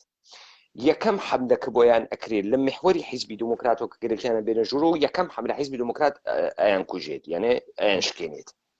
بەڵام حاتەمە منبەریێژێ بەلامەوە سیر بوو استحکاماتی گەورەی عێراق بەسەر شاخەکانەوە کەوانە منتەقەی ئەوە من ئێستا کتێبەکەیم لە بەردەسەوە لێ نایخوێنمەوە هیچ یەک فیشەکیان نەتەقان یەک فیشەکیان نەتەقان تەوەجۆ فەرمووی ئەوەی کە جەنابە ئەفەرمووی هاتنە ژوور و خەڵکێژێ بەلەعل هاتنە ناوە شار و هەنێ شەڕە پەراکەندە ئەکەن و 1,000 نەفەرێ چوزانم دەرگیر ئەون یا 100 نەفەرێ 200 نەفەرێ دەرگیر ئەون ئەم شەڕە پەراکەندانە بەحسەکرێ بەڵام بێ هیچ مقاومەتێ ئێران بێ هیچ کارێکی عجیب و غەریب بکات تۆپخانەکەیشی فقط خەریکە شارە هەڵەبجە کوتێ فقط خەریکە شارە هەڵەبجە کوتێ بێ هیچ مقاومەتی 14 مانگ تێتە ژوور بەڵێ فقط یەک سوال بەقە یەک سوال لە هانە گەرمەڵەوە حتا هەڵەبجە چەند کیلومترە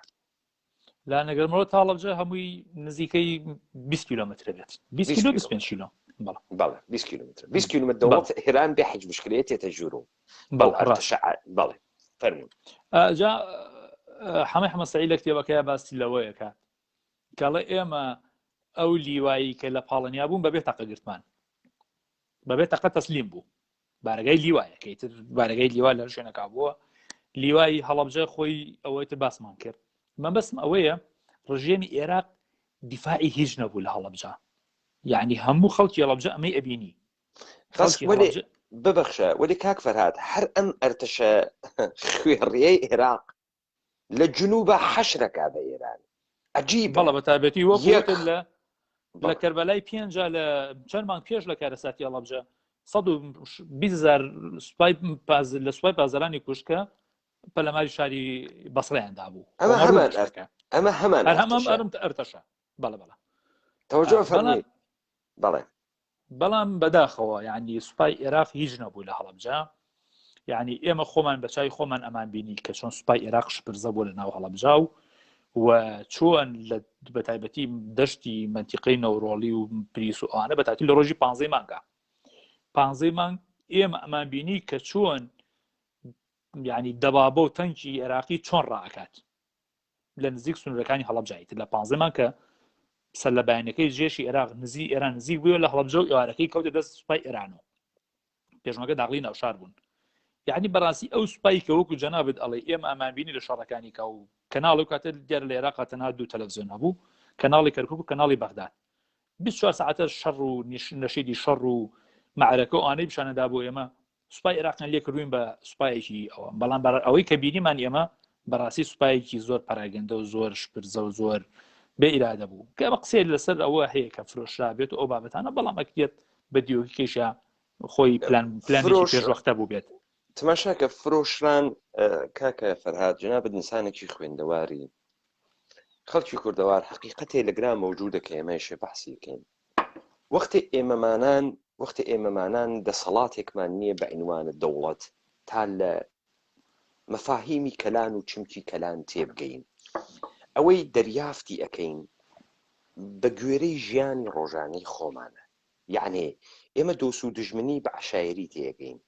من مثالێکمدا بارهایەژم کاکە فەرهاد لەم ئاوارانە کەسێک خەڵکی ڕانیە بوو زۆر خۆشەویست بوو بەلای خانەوادەی ئێمە بوو مامۆکانم ڕەفسنجانیان تێرۆر کرد ویستیان ڕەفسنجانی تێرۆرکەن هاتبوو نەزەری خۆی ئەدا ئەو ئەزانن چۆن ویستویانە ڕەفسنجانی تێرۆرکەن ئەیانون نە ئەیوت نەفسن ئەڵێن ئەو کەسەی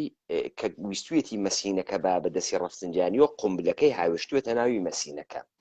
ئەم ئینسانە لە مشکی خۆیان پێوا بوو ئاغایەتیە و دەورانە ئاغایەتیە و ڕەفسنجانی ماڵێکی وەکو ماڵی ئاغاوات هەیە و مستراوێکی هەیە بە قاندرمە ڕواتە خوارەوە بە مەسینە خۆی ئەشوەرێ مەعزەرەتم هەست بۆیە قومبلەکان هاوێشتوێتە ناوی مەسینەکە خەڵکی ئێمە لە جەهان واتی ئەگا لە سیاست لە شەڕکردن لە مەفاهیمە گەورە لە ئەرتەش لە دام و دەستگایە ئەرتەشی لە ناسیۆنالیزم لەوەی کە تۆ وەختی لەژێرە ئاڵای وڵاتێکە پێی ئێژن سوپحگا بە فارسی تۆ لە هەموو فرقەیەکە لە هەموو پادگانێکی نظامی و معسکرێکە تۆ بەیانیان سەربازەکان بە خەت ئەەکەی سرودی نیشتمانی لێ ئەدەن ئاڵا بەرزەکەنەوە سوێن دەخۆن بەناوە ئەو ئاڵا کە ئێمە گیانمان بۆ ئەم خاکەسە و بە ئەم شتانێک کە ئێمە دیگمانە وەختی خەڵکی ئێمە هەموو شتێ بچووک ئەکاتەوە لە قاڵبی عەشایریە دەرکی زۆر مەحدود ئەوێت و لە مەعامڵە تێناگا تۆ بە کامە پوڵ ئەتوانی بستێ لە خاکی هەر وڵاتێ بسێنی تۆ بە کامە پوڵ بێ بە بریتانیا 1000 میلیارد پۆند بدە بزانم یەک بست لە خاکەکەیە ئەفرۆشەی پێیت وەختی ئێژن فرۆشرا یعنی یعنی هەموو شتێ لە دنیا بە پارە جێبەجێکرێ ئەی سەدام حوسێن پێشنیاریان پێ نەدا بێ بڕۆ بۆ مسر پێیان نەوت پێیان وت حەملەت بۆ ناکەین وڵاتەکە ناگرین تەسلیم بووە و بێ بڕۆ بۆ مسر وانە بوو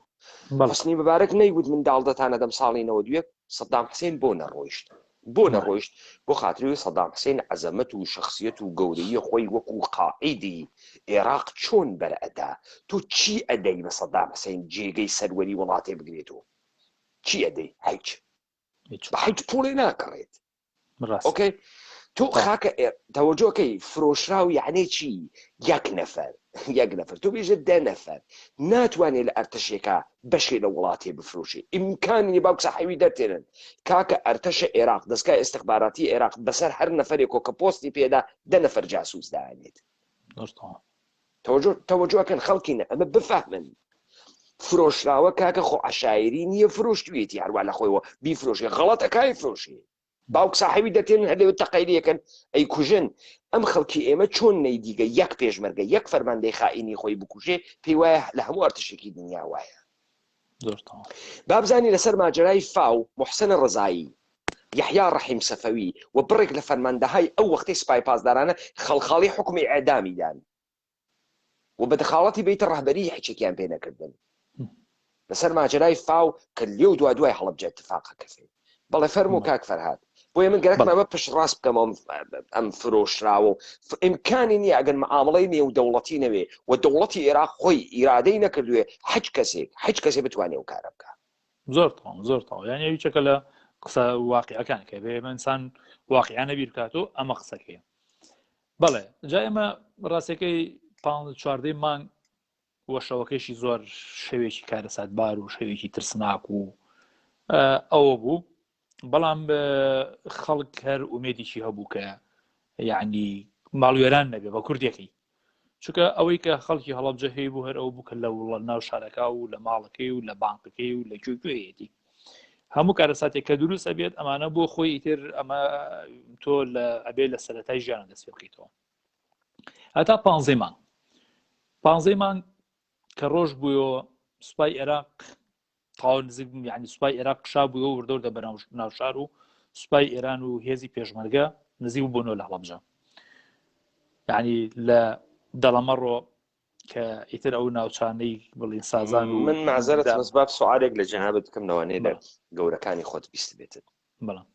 دیارە ڕژیمە عێراق دڕندە بوو بەرامبەر بە مردمە خۆی ئۆکەی بەڵام سوال ئایا ڕژیمی عێراق بایعی ئەدا بە خەڵک ئایا ڕژیمی عێراق پێشووتر خزمەتگوزاری خەڵکیە کرد لەبەرەوەی لەبەرەی تەبلیغی و پرۆپاگاندای نیشان بدات کە خزمەتی خەڵکیەکە و نەزەری مردنی بۆ مهمە ئەی کردیانەیە کرد لەو شتانە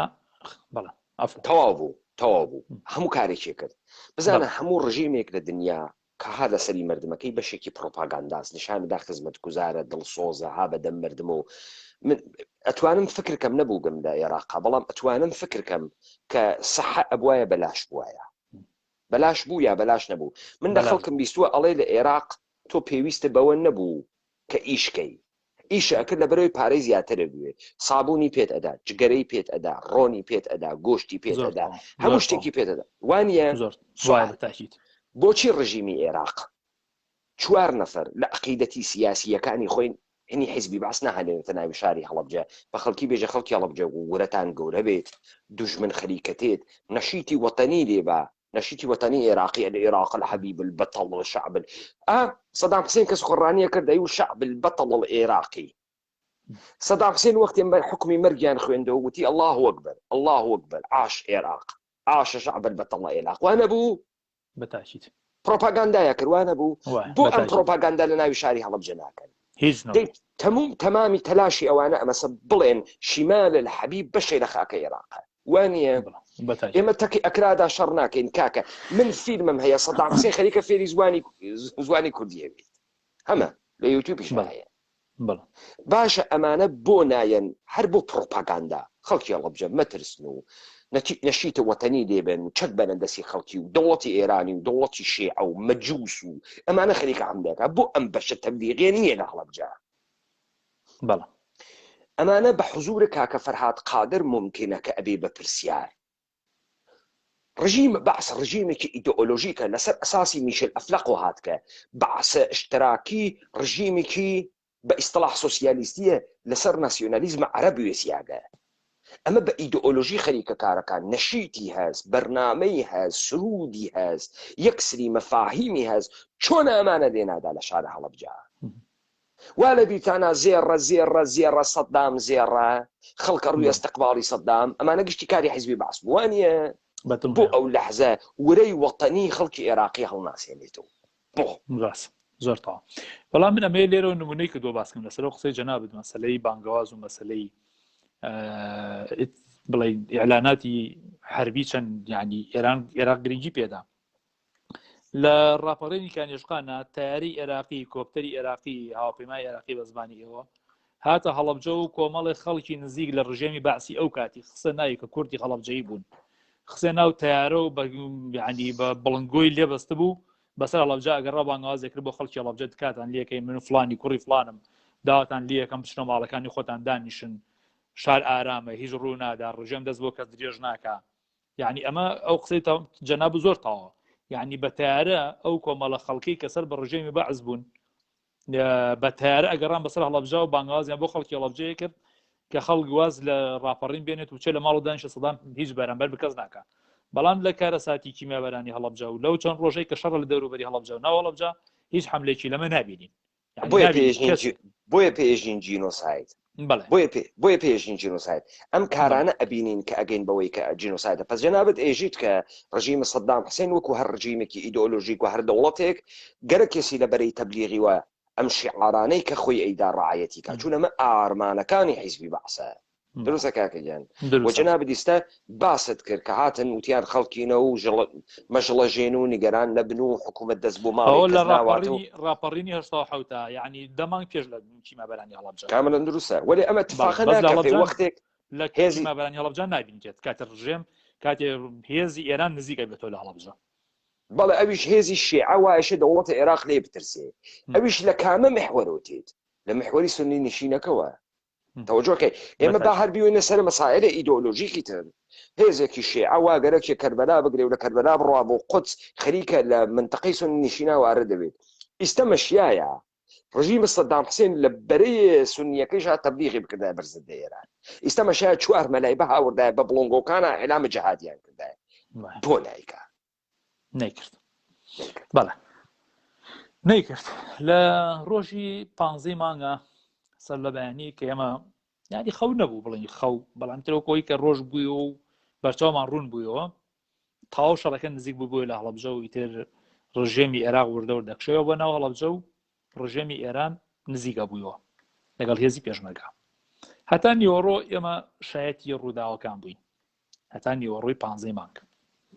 بەڵام تر لە نیوەڕۆ کە شەڕ نزیک بوویەوە و عێراقیش وردە قەسفی دەست پێ کرد ئێرانیش هەر بەردەوام بوو لە هێرشە سارقەکانی خۆی خەڵکی گەڕێکی ئێمە کۆبوونەوە کە هەموو خزم و کە سوکار بووین و ئاوتیان کاکە بە دوورکەینەوە لەم منتیقە کە شەڕ نزیک بۆ تۆ لێ دوورکەینەوە و بچێنە ناوچەیەکی تۆزە دوورتر لە شەڕ ئەوە بوو دوو تراکتۆرانی هێنایان دوو مەچینە بە زمانە باینەکەی خۆمان هێنایان و خەڵکی گەڕێک هەمووی سەرکەوتیان ڕۆشتین بەرەوکوێ بەرەو سیدوان کە 5 کیلۆمەترێک ئەکێتە خواری هەڵەبجەوە بە ئاڕاسی سلێمانی لەو کاتەیە خێزانی ئێمە عایلەی ئێمە بوو بە دوو بەشەوە بوون بە دوو بەشەوە من و دایکم بەڕەحمەت بێت و لەگەڵ برا گەورەکەم ناناوەنجێکە لەگەڵ خوشیکم لە خۆم گەورەتر و خوشیکم لە خۆی مناڵتر ئەمە لەگەڵ ئەم مەکینە سەرکەوتین کە خۆمان لە ئاگری شەڕ دوور بگرین و چوونە بەرەو ناوچە سیلوان. باوکم و برا گەورەکەم بە حکمی ئەوەی کە پورزایکی باوکم دیموکرات بوو لە ماڵی ئێمە بوو گەڕا بووە بۆ ئیسلاحەت و شەڕەکە دروست بوو ڕەبتی نەمابوو بە بارگەکانی خۆیانەوە کە بارگەکان لە ڕێشاو بوو بارگای حیزبی دیموکرات ئەو لە ماڵی ئێمە مابووەوە ناچار باوکم و برا گەورەکەم بەدیار ئەمەمانەوە تامزانی چی ڕۆدات چونکە ئەم نێ ئەزانی هاوڕێکانیان بڵین ئەندامەکانی حیزبی دیموکرات پێشمەکانی حیزبی دیموکرات کە لە ناوچەی دەوروبەری هەڵەبجە بوون چی ڕۆدا بۆی ئەو مایۆ لە ماڵی ئێمە و باوکم و برا گەورەکەم بەدیار ئەوەمان لەگەڵ ئەومانەوە ئێمەش بەو نەزەرە چوینە دواوە بۆ سیلوان وتمان عێراق هێزێکی بەقوتی هەیە و وەیسا ئێران ڕاماڵەت و ئەیباتەوە سنوورەکانی خۆی ئامینە بێت و ئێمەش ئەگەڕێنەوە کاتێ بە دوو مەکینە لە زەمەقی یان لە هەڵەبجە دەرچوین و چوینە خوارەوە شایەت و بینینی سوپایەکی بێشماری عێراق بوون کە بەرەو هەڵەبجە هات و بۆ دەشتا تەوزیع بوو دابەش بوو بەڵام کاتێک کە چوینە ناو سیلوانەوە ئەبینین سیلوانی چۆڵی کردووە خەڵکە مەدەنیەکە خەڵکە سیڤیلەکەی سیلوانی چۆڵی کردو و ئەوانی ڕۆشتن بەرەو ناوچەکانی بڵین سەی سادق بەرەو ناوچەکانی خوارەوە وە گەڕانەوەش بۆ هەڵەبجە زۆر ناڕەحەت بوو چونکە هەردوو لا بەردومانیانە کرد هەم ڕژێمی عێراق ئێران بەردومانی ناوچەی سەیتەری بڵین هەڵەبجە زەمەقیە کرد بۆی کەڕێ لە سوپای ئێران عێراق بگرێ داغڵی هەڵەبجە بێت وە سوپای عێراقیش بەردومانی دەوروبەری هەڵەبجەیەکەی کە ڕژێم هێزی عێراق نزیک بووە بۆی بە ناچاری ئەمە لە سیلوان ماینەوە مەکینەکان کە هی خەڵک بوو بەکرێ هێندابوویان وتیان ئێمە لەمە زیاتر ناتوانتان بین ئالەو کاتەیە ئێمە ناچار بووین بە سارەیەکی سەربازی عێراق ببەخشە یەک سوال بکەم بەڵێ یەک سوال ئایا وەختی ڕژیمی سەدام حوسێن لەگەڵ ئەمانەی کە پێیان ئێژن پێشمەرگە یا ئەوانەی کە مخالفی خۆی بوون بە هەر چەشنێک لە بەرامبەری ئاوێسان ئەیوت کورد ئەکرات یا کوردەکان ئەکرات ئەڵبەتە تەوهینە بە عەرەبی ببەخشن ئەیوت کوردەکان یا پێیان ئەوت مخەڕب کامیانی ئەوت ئەو کاتە لە کەناڵەکانی ئێران و کۆناڵەکانی عێراق پێیان ئەوت مخەڕب بۆ ئەم قسە زۆر مهمە سەرکە دەوڵەتی عێراقی نەیگەرەکە هەمووی کورد بخاتە یەک قەوان و پێیان بێژێ ئێوە متتەهمن و تێرۆرایزیان بکات نایکات بەڵکە ئەوەی بە تەبع دەوڵەتی عێراق و لە ژێر یاسایە عێراق و لە ژێر سەروەریە هەر ڕژیمە بەعسنیە ئەوانە جگی ئەکاتەوە بەوانە ئێژێ مخەڕب پس تۆ ئەوێنیت دەوڵەتە عێراقیش وەکەوەی کە خومێنی وتیما با کوفر میجەنگیم با کورد نمیجەنگیم هەموو دەوڵەتێکی داپڵۆسێنەر تەفرەقە ئەخاتە ناو مردمەکە تۆژۆکەی هیچ وەختێ هیچ ڕژیمێک مخالفینە خۆی لەگەڵ تەواو مردمە یەک کاسە ناکە هیچ وەخت یەک دانە شار متهم ناکە حتا ئەگەر تەواوی ئەو شارە بەر عەلەیهی ئەو دەسەڵاتە بێ هیچ وەخت لە هیچ بەرەیەکی تەبلیغیا خەڵکینە بزانن کاکە فەرهاد شایەدیدا دەوڵەتە عێراقی لە تەلەڤیزیۆنەکانە خۆیان بەوەی معارەزەیە کرد ئەی و مخەڕب نەیوت کورد تەوەجۆکەن بەڵێ فەرموو کاکە ئێمە کە چوینە سیلوان و ئیتر لەوێ ناچار بووین بەرەو سلێمانی و عەربەت و سەیساغ بڕۆین چونکە گەڕانەوە بۆ هەڵەبجە مەحاڵ بوو ناچار بووین لێ بە سارێکی سەربازی کە پیانەوت زیلیان ئیڤا ناوە ئینگلیزەکەی ناوی ئیڤایە بە زمانی خۆمان عەشایری و سەربازی و کاتێ ڕژێم پیانەوت زیل سەرکەوتین ژمارێکی زۆر خەڵکی ئەو مەنتیقە لەوێ لەگەڵ ئەوانەی ئێمەش کە ڕۆشت بووین سواری سارێک بووین و بەرەو سلێمانی یاخود بڵین بەرەو خوا نەمانەزانین بەرەو کوێیە چکەمانزانیە مانیوز بۆ ناوچێک بگەڕین ئامین بێت و تیا بۆسیم بزانین چی ڕۆدات ئارتەش لێ ئەخوڕی یا خەڵکەکە لێ ئەخوڕی ئارتەش لێ ئەخوڕی بەسنا ڕەهندەکە بڵێن ئارتەش بوویان سایەکە ئارتەش بوو سوپایی بوو ئەویکەی تر هەمووی مەدەنی بوو سەرکەوتو چونکە ئەم زیلانە یاخود ئەم سایرە سەربازیانە ئەچوون لە مەنتیقەی عەربەت لە مەنتیقەی عەربەت و سەرای سوبحان ئاغا کە دوو لەگەڵ کانیپانکە کە سێ پایگای گەورەیان سێ بارگای گەورەی سوپای عێراقی لێبوو لەوێت چەک و ئەسلاحیان هێنا بۆ ناو هەڵەبجە یعنی کە لەو سەرۆ ئەهات چەک و ئەسلاحی پێ بوو لەم سەرۆ بە خاڵی و بە بەتاڵی ئەگەڕایەوە بۆ سلێمانی ئیتر بۆی ئەمە لەگەڵ سەرکەوتیان بەرەو مەنتیقەی سێ سایە ئێمە کە سەرکەوتین ئەم سیارە دیارە یعنی تر بردومان بەردەوام هەبوو بۆ ڕێگەکان چونکە ڕێگەکان زیاتر سیاری سەربازی پێهاتچووی کرد و ئێران و پێشمەرگەش هەوڵە نەدا کە ئەو ڕێگە ئەستەنگ دروستکەن بۆ سارەی سوپا بۆی کە نەتوانێت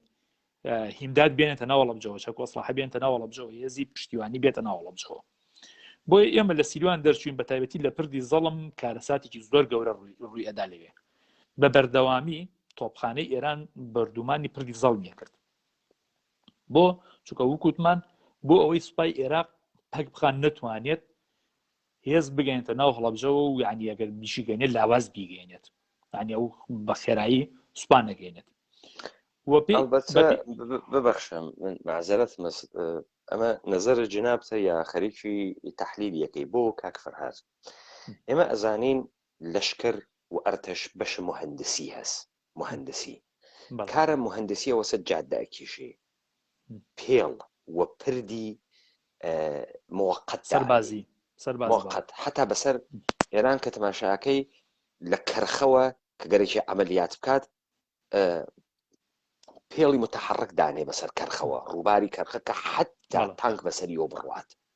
ئەوە کاری مهندسی ئەرتەشە بۆ ئەرتەشە عێراقی هیچ کارێکی نییە دەیان پرد زەڵم بڕۆخێ دیسانەوە ئەتوانە بێرێتی تۆ شتێکی تریشە دەست بەناوی هەلیبۆرد تۆ ئەتوانی بە هەلیکۆپتەر قوات دابەزێنی هیچ بە هەلیکۆپتەر لۆجستیک دابەزێنی ئەگەر ڕێگەیشن نەوێت تەوەجۆ فەرمی لذا من یەک شت گەرەکمە لەگرا بێژم کاک فەرهاد کە ڕوونی بکەمەوە شەڕ دیارە و شەڕ نەمایشی دیارە با من لەگران نوکتەیەک بێژم کە تۆ ئێژی ئەرتەش کە تۆ ئێژی کۆنفلکتە نێوانە دوو وڵات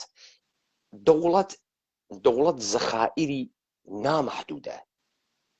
لەگەڵ هێزی گریلاییە ئەم فەرقەی هەیە هێزی گریلایی زەخیرەی مەحدودە یعنی نیروی ئینسانی کەمە وەلی دەوڵەت ئەتوانێت مردم بماشێنێ و بیان خاتە ناوی ئەرتەش بۆی دەوڵەت بۆی مهمە 5 ئەمرێت 10 ئەمرێت 20,000 ئەمرێ ئەڵمان لەشکری شەشی کە هەنار ستالینگراد بگرێ 600,000 بوو و هیتلێر پێیانی وت بۆتان نییە بگەڕێنە دواوە حتا ئستالینگراد دەگرن و ئەو لەشکرە شکستی هێنا نیوەی ئەو لەشکرە کوژریا و فەرماندەی لەشکر خۆی تەسلیمە ئەرتەشە سوور کرد تەوەجۆکەی مەبەستە مەزانی چییە 600,000 نیرو بۆ ئەڵمان یەکجار نیرویەکی فرە بوو بەڵام دەوڵەت بازم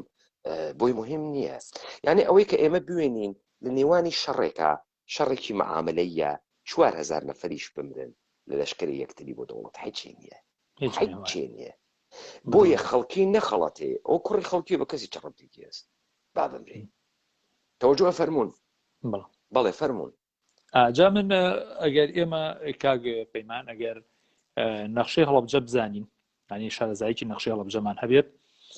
پردی زەڵم ئەو کاتە خاڵی لاوازی ڕژێمی عێراق بوو بەوان نەزانین ینی بردومانکردنی پردی زەڵم کەم بوو بێ بۆ کاتە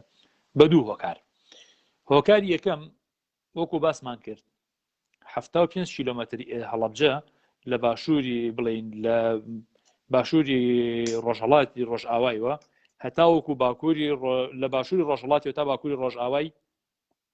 سنووری ئێرانە و ئەم ناوچەیە بارەگای سەرجەم هێزە سیاسەکانی تیا بێت لە یەکێتی نیشتیمانی کوردستان و زوتنەوەی ئیسلامی پارتی دیموکراتی کوردستان و حیزبی سۆسیالیست دیموکراتی کوردستان و حیزبی شوعی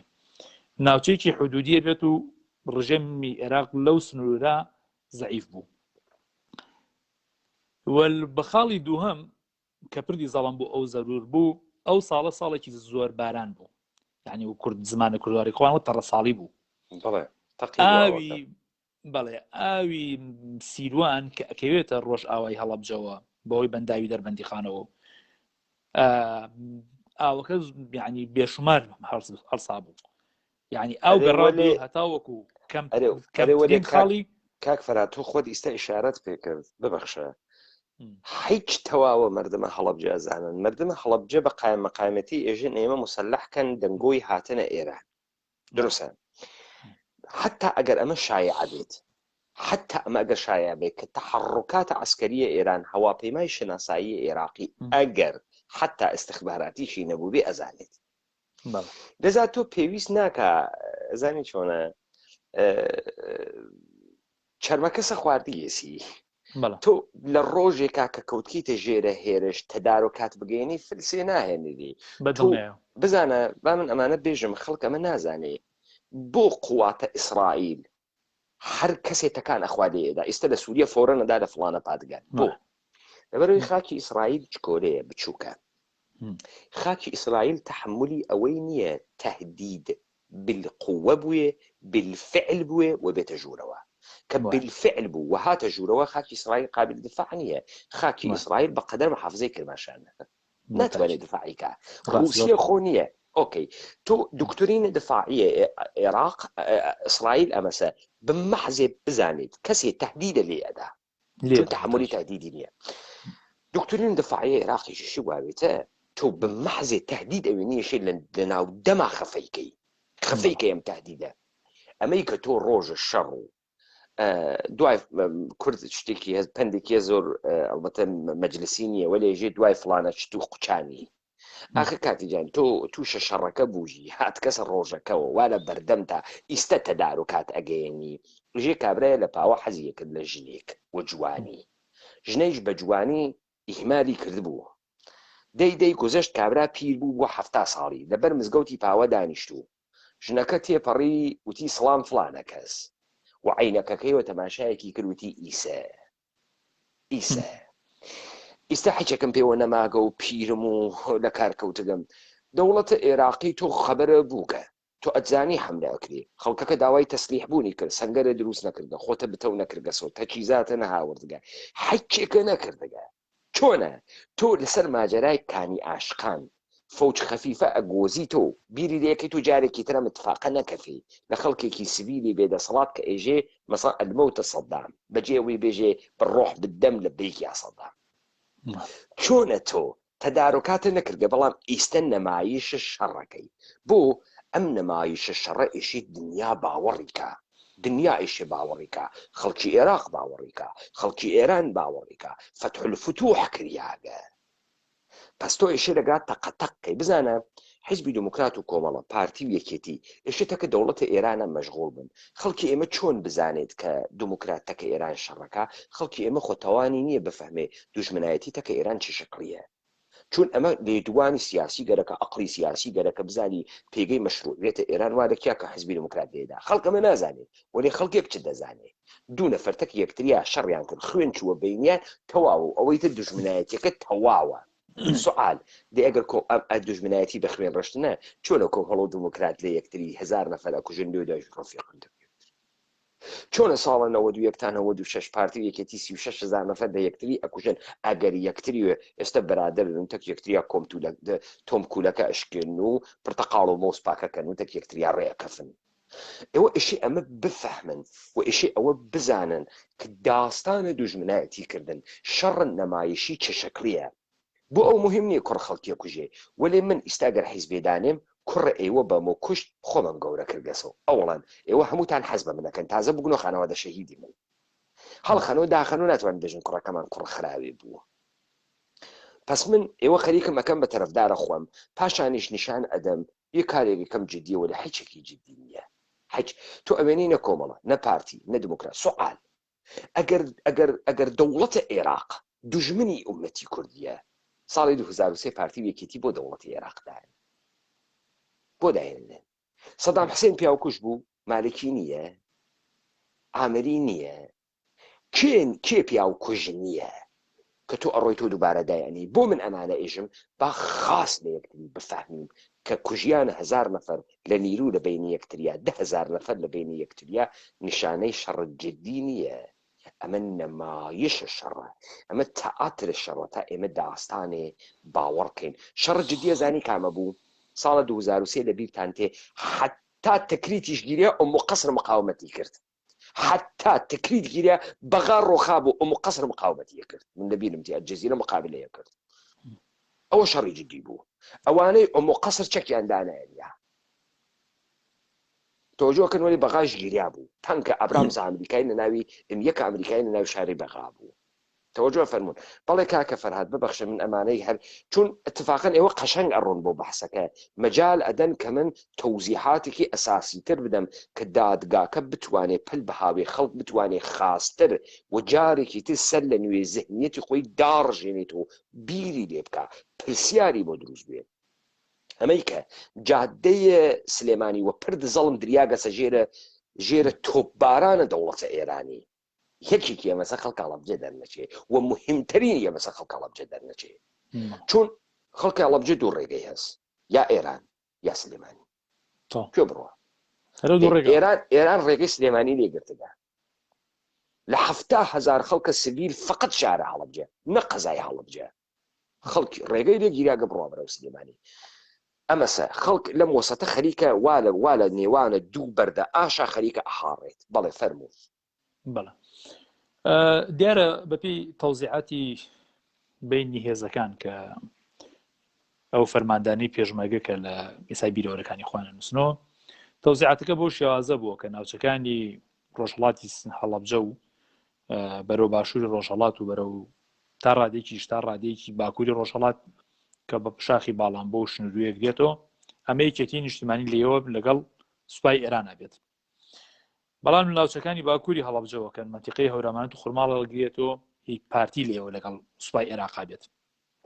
لە مەنتیقەی کەڕەجاڵ و ئەحمەداواوە ناوچەکانی پردی زەڵم و هەتا گەتە نزیکی سەی سایق کە شارکی سوورێنە سوپای بڵێن هێزی پێشمەرگەی حیزبی سۆسیالیست لێەوە دابژمن ئەمە ڕابگرن ئێمە بە شاهدیە ئاغایە فەریدونە نامدار کە عالم و ئادەمتان ئەزانێت خۆی بە یەکێتی ئەزانێت و وەرە ناوی یەکێتیەوەی دعاکە لەو شەڕە بوو ئیعلامی کرد بە بەرەی کوردستانی هێز سپای پاسداران و 1500 نەفەر نهاتکەسە ناو هەڵەبجە یعنی نەهەڵ هەڵەبجە ئەم هێرشە بە 1500 نەفەر کریاکە وەختی کە ئێژێ هێزە حەسک ئێوە تەسەور مەکەنم هێزە حەسکە 2000 نیروە سەر و بنی بگری ناوێتەوە 300 نەفەر یەکێتی سەر و بنی بگری ناوێتەوە 300 نەفەر یعنی ئەمانە بەگشتی ئەمە 500 نەفەر نیرو نەوگن بە بەرەی کوردستانیوە وە بە حرەکەتە ئیسلامیوە بزوتنەوەی ئیسلامی لەبیرتان نەچێ بزوتنەوەی ئیسلامی تەدارۆکات چییە قوتڵ کنسرڤواکە کتێرە و بەڵێ ئەو هێزی لۆجسی بڵێ لە تەوزیعکردنەکە ئەمانە کە باسم کرد لەم سێ قۆڵە ئەوانە ڕۆڵە بینن هێزی بزوتنەوەی ئیسلامیش هێزی لۆجستیە و گەیاندنی کۆمەک و ئیمدادە بەڵام هێزەکانی ئەو سێلانەیەکە پێشڕەوی سوپاکەیەکەن چونکە سوپایەکی نەشارەزایواتە ناوچەکە و بۆیە یانیش بە پێش شارەزایی ناوچەکە یعنی هەماهەنگی لەگەڵ سوپای ئێران ناکەن لە پردی زەڵم ئاویگرە با من نوکتەیەک پێشم هەر بۆ ئەوەی کە جەنابە بەم وەزعیەتە پێ بکەنی حاتەمە منبەری ئێژێت ئێمە 700 نیروی حیزبی دموکراتی 700 نیروی حیزبی دموکرات لە کتێوەکە هەیە هەمە سیاسی یەکێتی و دوو پێشمەرگەی حەسک ئەکەونە بەرمان بە منتەقەیەکی فرەوە بە پیادەڕەوی ئەیانوات تەوەجۆ بکە 800 نەفەر هێزە مسلح حیزب دموکرات بە لەباسە کوردیوە تەوەجۆ بکە لەمە دەوڵەتە ئێرانی نازانێت تەواوە بەرەی کوردستانی 500 نەفەر نییە ئەم هێزە چۆن هێزی یەکێتیە بە بەردەمە ئەرتەشە ئێران و تێتوەڕوە یعنی ئینسان حیرەت ئەکا لەم میزانە درۆوە کە گەرەکیانە بیکەنە زەهنە ئینسان چۆن تۆ نیرویەک ئەهەنێریت ئەم نیروە چۆن ئیسە جمهوری ئیسلامی ئیتلاعاتی هەست ئیتلاعاتە سپای هەست تۆ وایتە بەرەی شەڕە ئەم ئاگادار نییە شەڕ چەند نەفەرە تۆ لە مقابڵەکی ئاخەرێکی شەڕەکەی عێراق چەند فرقەی هەست خۆ ئەسن هێزە یەکێتی چەندێکە کە هەمە سیاسی ئەکەوێتە بەرە 800 نیرویە مسلح حیزب دموکرات کاکە 800 نەفەر بەدەم ئاسانە تۆ 800 کە لەیسەر بنێ لای یەکتری و بزانە چەندێکەکە بە چەک و ڕەخت و تۆ سەیریکەی ئەمە بە پیان بڕواتە ڕێوە هەر تقریبا بەلانی 50 کیلۆمەتریش ڕێگە بێ و ڕێگەی ئەوان بڕیانە بەلانەوە چونکە لە ناوچەی بڵین سازانۆ یەنە خەرپانی و بۆ سیسلیانە خوارەوە بەرەو خەرپانی لێەوە بەرەو دەرەژیش و بە دەرەژشا بۆ پشتی خورماڵ و لە پشتی خورماڵەوە بۆ هەموو ئەو سیسیلەچیانەی پێڵن بانیشار و لێەوە بە بەردەمی گوڵەخانە و بە بەردەمی سووریا ئاچنەوە تا ئاچنە سێساق و لێگەنەوە سوپای عێراق بەڵێ چونکە هەمەی حەمەسەعیش لە کتێبەکە زۆر جوان باسی ئەوەیە کاتکە ئەوان چۆن حیزبی دیموکرات و کۆمەڵە ئاگادارەکەن کە حیزبی دیموکرات وەکو وتمان لە مەنتیقەی سازانە بن حیزبی بڵێن کۆمەڵی ئێرانیش لە بیارەیە بن بەڵام کۆمەڵە بە قسەیان ناکات بەڵام دیموکرات بە گویانەکات و شتەکە جدی وەرەگرێت و کۆپ دیموکرات ڕات و کۆمەڵی ئێران ئەوان بەسەرایەت کە گوردانی شوان ئیترەوە جریانەکە ئەوان زۆر ڕوون و ئاشکرا لەسەر سیروان است 75 کەسن 72 کوژێت و سیانەکە کێشان ئەکەونە دەست دوانیانەکەون دەست سوپای ئێران و وازام یەک دانیان لێ دەرەچێت لە 75 کەس 76 کەسەکە بەڵێ داستانە کۆمەڵە با بێڵینەوە مەبەستە مەزانی چی بوو مەبەستم خۆڵە چاوە خەڵکی کردنە ئەم سپای ئێرانە گەوجە گێجە ئەحمەقە چییە حەکێ نازانیت چی ئەمانە بە بێسیم نافەهمن سەرکە ئەمە مردمە ئێمان تەواو بێ ئەقڵ فەرز کردگە 800 نەفەر نیروی مسلح بکەوێتە ڕێ حدەئەقل 400 متر ڕێگە درێژایەکان 400 حدەئەقل 400 تا ئەوەی کە تۆ چۆن بڕۆیت کە ئەکاتە کیلومترێ تۆ کیلومترێ نیرو بە پێ خەریکە بە بەردەم تا ئەڕوا چۆن نازانی ئەمە هێزێکی ترە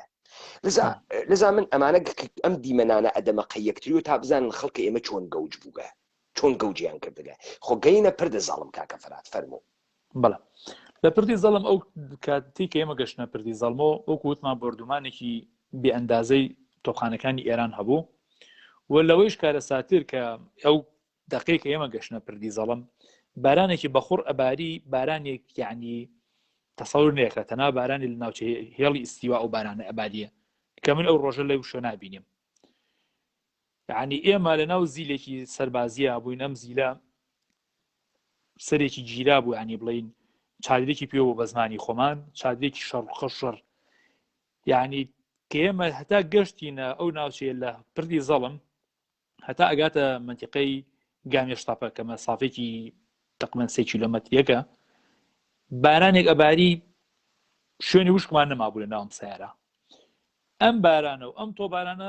بە یەک و کارەساتی گەوریان دروست کرد لەو پردی زەڵمان چەندین سیارەمان بینی وەرگەڕان چەندین سیارەمان بینی تووشی کارەسات بوو چەندین خەڵ لەو ڕێگایە کوژرات شەهید بوو بەجێ ماکەم ئەندام بوو ئێمە بۆ ئێوارەی چواردەی بۆ ئێوارەی 15 مانگ بەدەستی بەتاڵەوە تەنها بەو جلانۆ کە لەبەرمانە بوو گەشت نەعربەتەوە لەوێ کابرای شۆفێری سارە سەربازیەکە یانی ئەو سایقا پێوتێتی من تا ئێراتوانم بتان بەم چکە نیسا بێ بگەڕمەوە بۆ هەڵەبجە دیسانەوە چەک و ئەسڵحە بەرم بۆ هەڵەبجە کە ئێمە دابەزین بەم جلە تەڕانەوە بەم شێوازە یعنی تۆ لە ماڵ دەرچوویت هیچت پێ نیە تەنها ئەوەندەی خۆت لە شەڕێک و پارێزیە تا بزانی وەزەکە بەرەوەیکیڕات و بەڵام ناچارە بی ئاوارە بیت ئەو جلانی کە لە بەرمانە بوو هەمووی خوسا بوو دابەزین لە عربەت پیاوێکی مردی عربەتی کە لە ناو سیارەکە بوو لەگەڵ ئێمانەمانزانی عربەتیە کە لێ دابەزین وتی هەرچی لەم سیارەیە میوانی ماڵی من ئەم شەو ئێمەش 5 و 10 و 15 و 20 نەبووین نزیکەی 40 نەفەر 45 کە زیاتر بووین بەژنۆ مناڵەوە وتی هەمووی میوانی ماڵی بنە هەرچەند گەورەکان وتیان ناکرێت تۆ چینە مزگەوتێک و لێدانشین و نانکۆکەی نۆیانە چینە بازار شتەکەن وتی شتیوانیە بێ هەموو بێتە ماڵی منەوە ئێمە ئەو شەوە لە عربەت ماینەوە مەو ماڵێک ئێمەتی ماینەوە لە عربەت لەسەر جادەکە بوو ئەو شەوە هەتا بەیانی شایەتی ڕۆشتنی سوپای عێراق بووین بە بەردەوامی بەرەو ناوچەکانی هەڵەبجە ڕۆژی 16مان کە ڕۆژ بوویەوە ئەوەی کە تۆ عقڵ نایبڕێ بۆ قسەی جەنابەت کەوتو سوپا بەشی ئەندازیاری هەیە بەشی هەندەسەی هەیە و بۆ ئەتوانی کۆمەڵە پردی کە ببەسێت یعنی ژمارەیەکی بێشومار لە بەلەم و لە قایەغمان بینی کە سوپای عێراق لەگەڵ خۆیان بردی یعنی جگەر لەوەی کە ئیتر بەم هەموو چەک و ئەسڵحە و بەرەڵەبجێش و ژمارەیەکی زۆر بەس بەلەمی برد یعنی من خۆم بناڵ بوو بۆ کاتە بەلەم شتێکی تازە بوو بەلامەوە چونکە ناوچەکەیمە ئاو بەحر و ئەوانەیتیانە بەلەمان بەس لە تەلەڤیزیۆن نبینی بوو ئەویشکا بوو بەحر ناوچێکی محەڕەمە بوو کە کەمەوە نەمانەتوانی بیبینین بەلام شتێکی سۆر سرنج ڕاکێش بوو ینی بۆیە چاک لە یادمە ئەم شتە جیاوازانەکەی ئەم برد بەلەم بۆ مشتێکی زۆر توحفە و جوان و سەرنج ڕاکێش بوو نزیک بە سەعات 10 بۆ 11 نیوەڕۆی ڕۆژی 16 سێ بوو ئێمە بیاگار لەوەی کارساتی چیمەباران ئەو ڕۆژە ڕیاوە و 16 مانگەوەی تر ڕژەمی عێراق چیمەبارانی هەڵەبجەی کردووە لە مکەبەرەی مزگەوتەکانی عربەتەوە بانگەواز کرا بۆ خەڵکی عربەت لە بانگەوازەکە داوای ئەویان لە خەڵکی عربەتی کە بە هەموو جۆرێک هاوکاری خەڵکی هەڵەبجە بکەن چکە خەڵکێکەون لیان خۆما و ڕژێمێکی کە هاتووە و بڵین ئەوان وەکو بە زمانی ئەو کاتەی سوپای دوژمن هاتووە شارەکەی داگیر کردوون و ئەمانە لەدەست سوپاڕیان کردووە ئێستا بەڵام ببەخشە ئیستا ڕۆژی 16 ئیستا هاوکاریە خەڵک هەڵەبجە بکەن خۆی خەڵکی نەکێشاگەسە دوارۆ بەڵام بەشی پرۆپاگانداس کە من ئێژمی کاکە بەڵام یە خاڵکە بەڵام بۆ کاتە مناڵ بووم پێم سیر بوو کە لە بەشی دومی بانگوازەکە ئەمە بوو کە بە هیچ جۆرێک بە هیچ شێوازێک لە بڵنگۆی مزگەوتەکانی عربەتۆن بانگوازەکرا کەس هاوکاری خەڵکی سەیسایق نەکات کەس هاوکاری خەڵکی سەیسایق نەکا چونکە ئێران پەلەماری سەیسایقی نەداوە خەڵکی سەیسایق خۆی ڕایکردووە پێویستی نەکرد ئەوان ڕاکەن چونکە شەرتا پردی زەڵم بۆ بەو معنای تەفەومە ئیسا تێگەشتنەیە یعنی بۆ خۆی ئەمە بۆ خۆی خاڵی بوو بەلای من و مناڵ بووم پێم سیر بوو هەتا لە یادمە بەڕاکردن ئاهاتمەوە بۆ ماڵ مناڵە گەشتمە ماوتمە وتی ئەوە چیە وتمەڵێ هەڵەبجە گیراوە هاتمەوە خەبەرم بە دایکم بۆ خزم کە سوکاردا هەچەم دەنگی مکەبەرەکانە گەشتە لە یاوانیش بەس مناڵزانی بەس ناخۆم گوێم لێ بووە ئەمە بەلامەوە خاڵێکی زۆر گرنگ بوو کە یعنی ئێسش خەڵکی سەیسایە کە خۆیان لەوە چێ باش ئەمە بزانن ڕژێمی عێراق زۆر زیاتر دژایەتی ئەوانی کرد و شارەکەی تەواو وێران کرد ئێمە ئەو ڕۆژە هەتا ئێوارە ڕۆژ 16 مانگ هەتا ئێوارە لە عربەت ماینەوە بەڵێن هەتا دوای نیوەڕۆکەی ناچار بووین ڕووکەینە سلێمانی بە ئومێدەی کە کۆمەڵی خزم و کەسوکارمان ماڵێن لەوێ و بزانین چی ڕۆدات و ئەوە کە چوونە شاری سلێمانی دیارە کۆمەڵێکی زۆر خەڵکی هەڵەبجە ئاوارە بوون و وەرگوو ئێمە هاتوونە سلێمانیەوە زۆرینەیان لە هوانە یعنی کۆمەڵێک مەخزەنی گەورەی تیا بووی حکوومەت زۆربەی لەوێ بوو و بەشێکیشی لە گەڕێکی ئەو کاتە پێیان قالاوە لەوێ چەند قوتابخانەیەکی کۆن هەبوو خەڵک دابژوو بێ هەندێک کەسیش بۆ کوێمە کە ماڵە خزم و کەسوکاریان هەبوو لەو ماڵانە ماینەوە ئێمە بۆ خۆمان کە لە سلێمانی ماینەوە لە ماڵی خاڵۆزایکی دایکم ماینەوە بۆ فاتەیەکی زۆر و ناوبەنایش ئەگەڕین بەناو خزم و کەسوکارە ئەمە لێرە خاڵک ئاماژە پێ بکەم کە بەداخەوە هەتا ئیسا کەمترین شایەتیم لەسەر ئەم خاڵە بینیوە لە خەڵکی بڵێ لە هەڵوێستی خەڵکی سلێمانی بەڕاستی خەڵکی سلێمانی زۆرینەی ناڵین هەمووی زۆرینەی خەڵکی سلێمانی هەڵوێستێکی زۆر ناجۆمێرانیان بەرامبەر خەڵکی هەڵەبجە ئەنوات یەکێ لەو کارە ساتانی کە مەسەر خەڵکی هەڵەبجە هات ئەوە بوو خەڵکی سلێمانی بە هیچ جۆرێک هاوکاری خەڵکی هەڵەبجیان یەکە بە تایبەتی لە پێدانی خانوو بەکریە یعنی تۆ ئەوە خانوو هەبوو بەکرێ نەپیان نێدایت بەشێکی نان نابوو ترس لە ڕژێمی بەعز هەر لە گرا بیگرە کاکە فەرهاد ئەم قسەیەت لەبیر نشی ئەگەڕێنەوە سەرەوەی کە هەڵوەستی ناجەوان مەردانیان بوو ئەکسەریەتە خەڵکە سلێمانی کەسێک لەگرا بۆ منی نووسا کە 130 نەفەر بوون ئەو هێزە ئەمە کتێوی ئازار و ئەزمموی حاتەمی منبەریە بە PDF من هەمە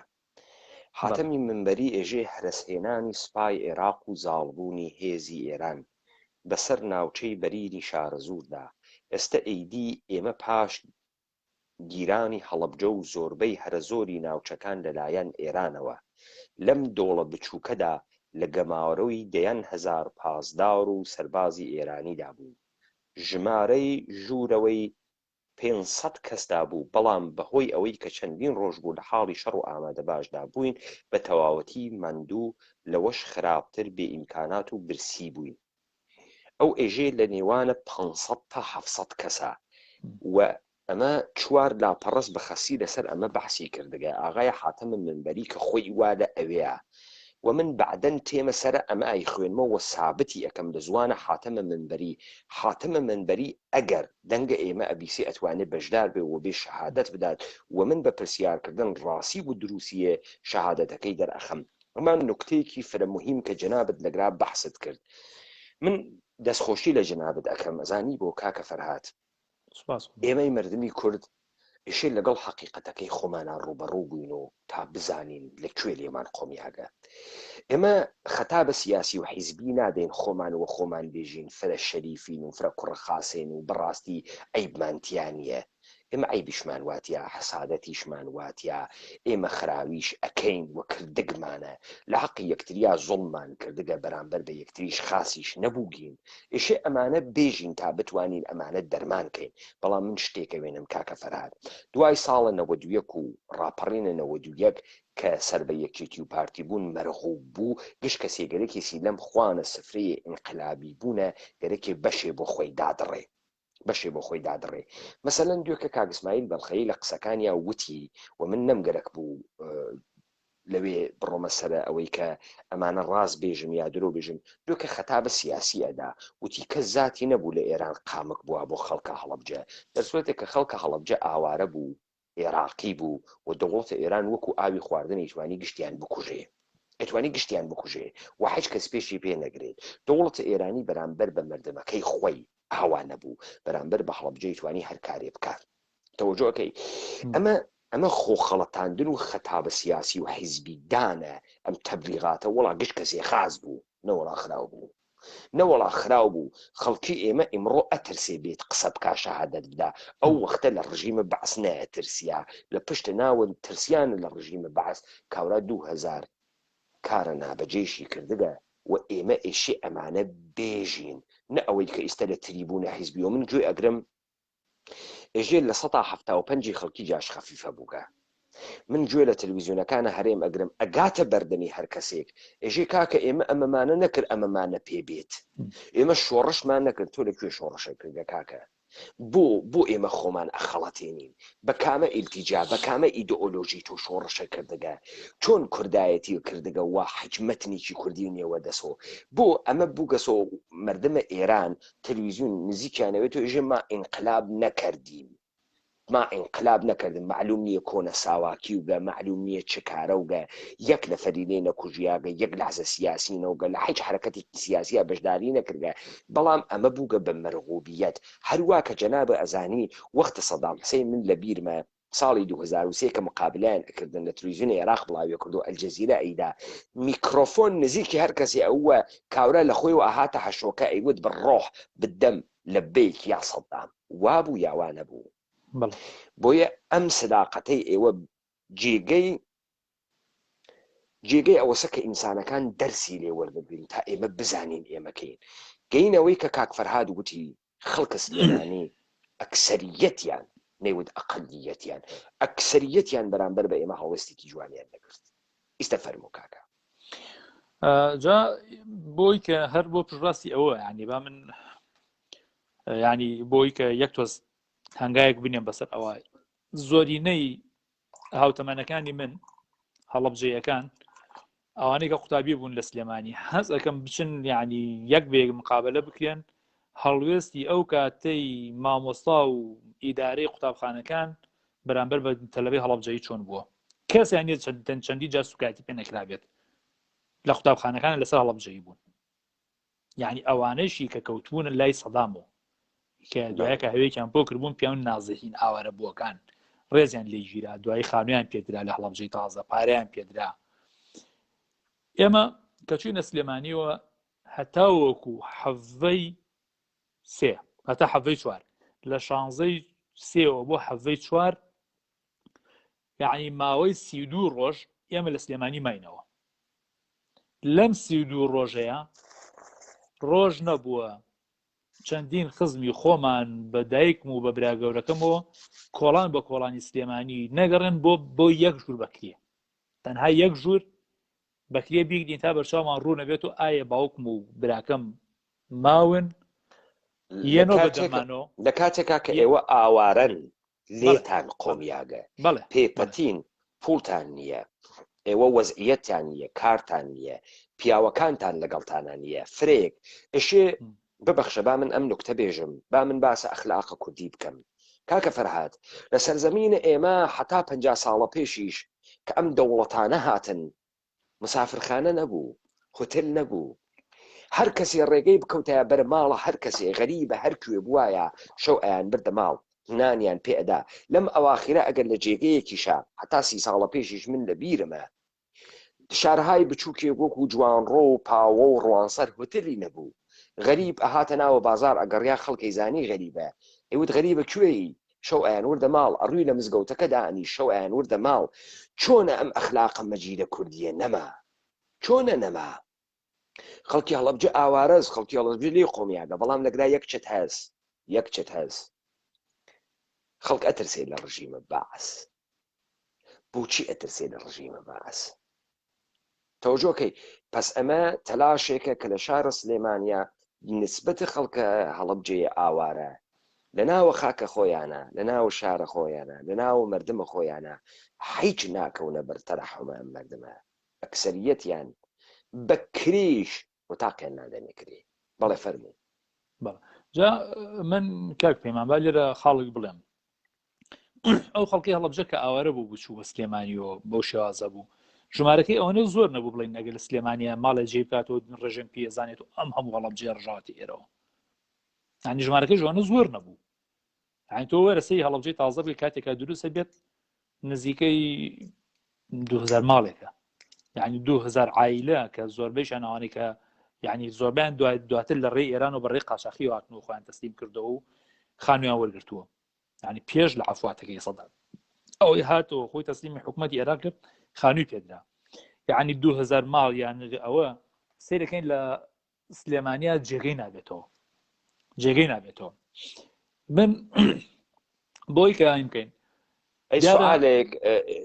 داواتان بکردە لە ڕژیمی باس ماڵیان پێتانەدا خەیمەیان پێتانەدا یا ئەگیریان چون ئێمە بیستمانیان و هەڵەبجە بگیر بووگە ڕاستە ئەمە یا ئەمەیشە درۆست بۆ خاتەوە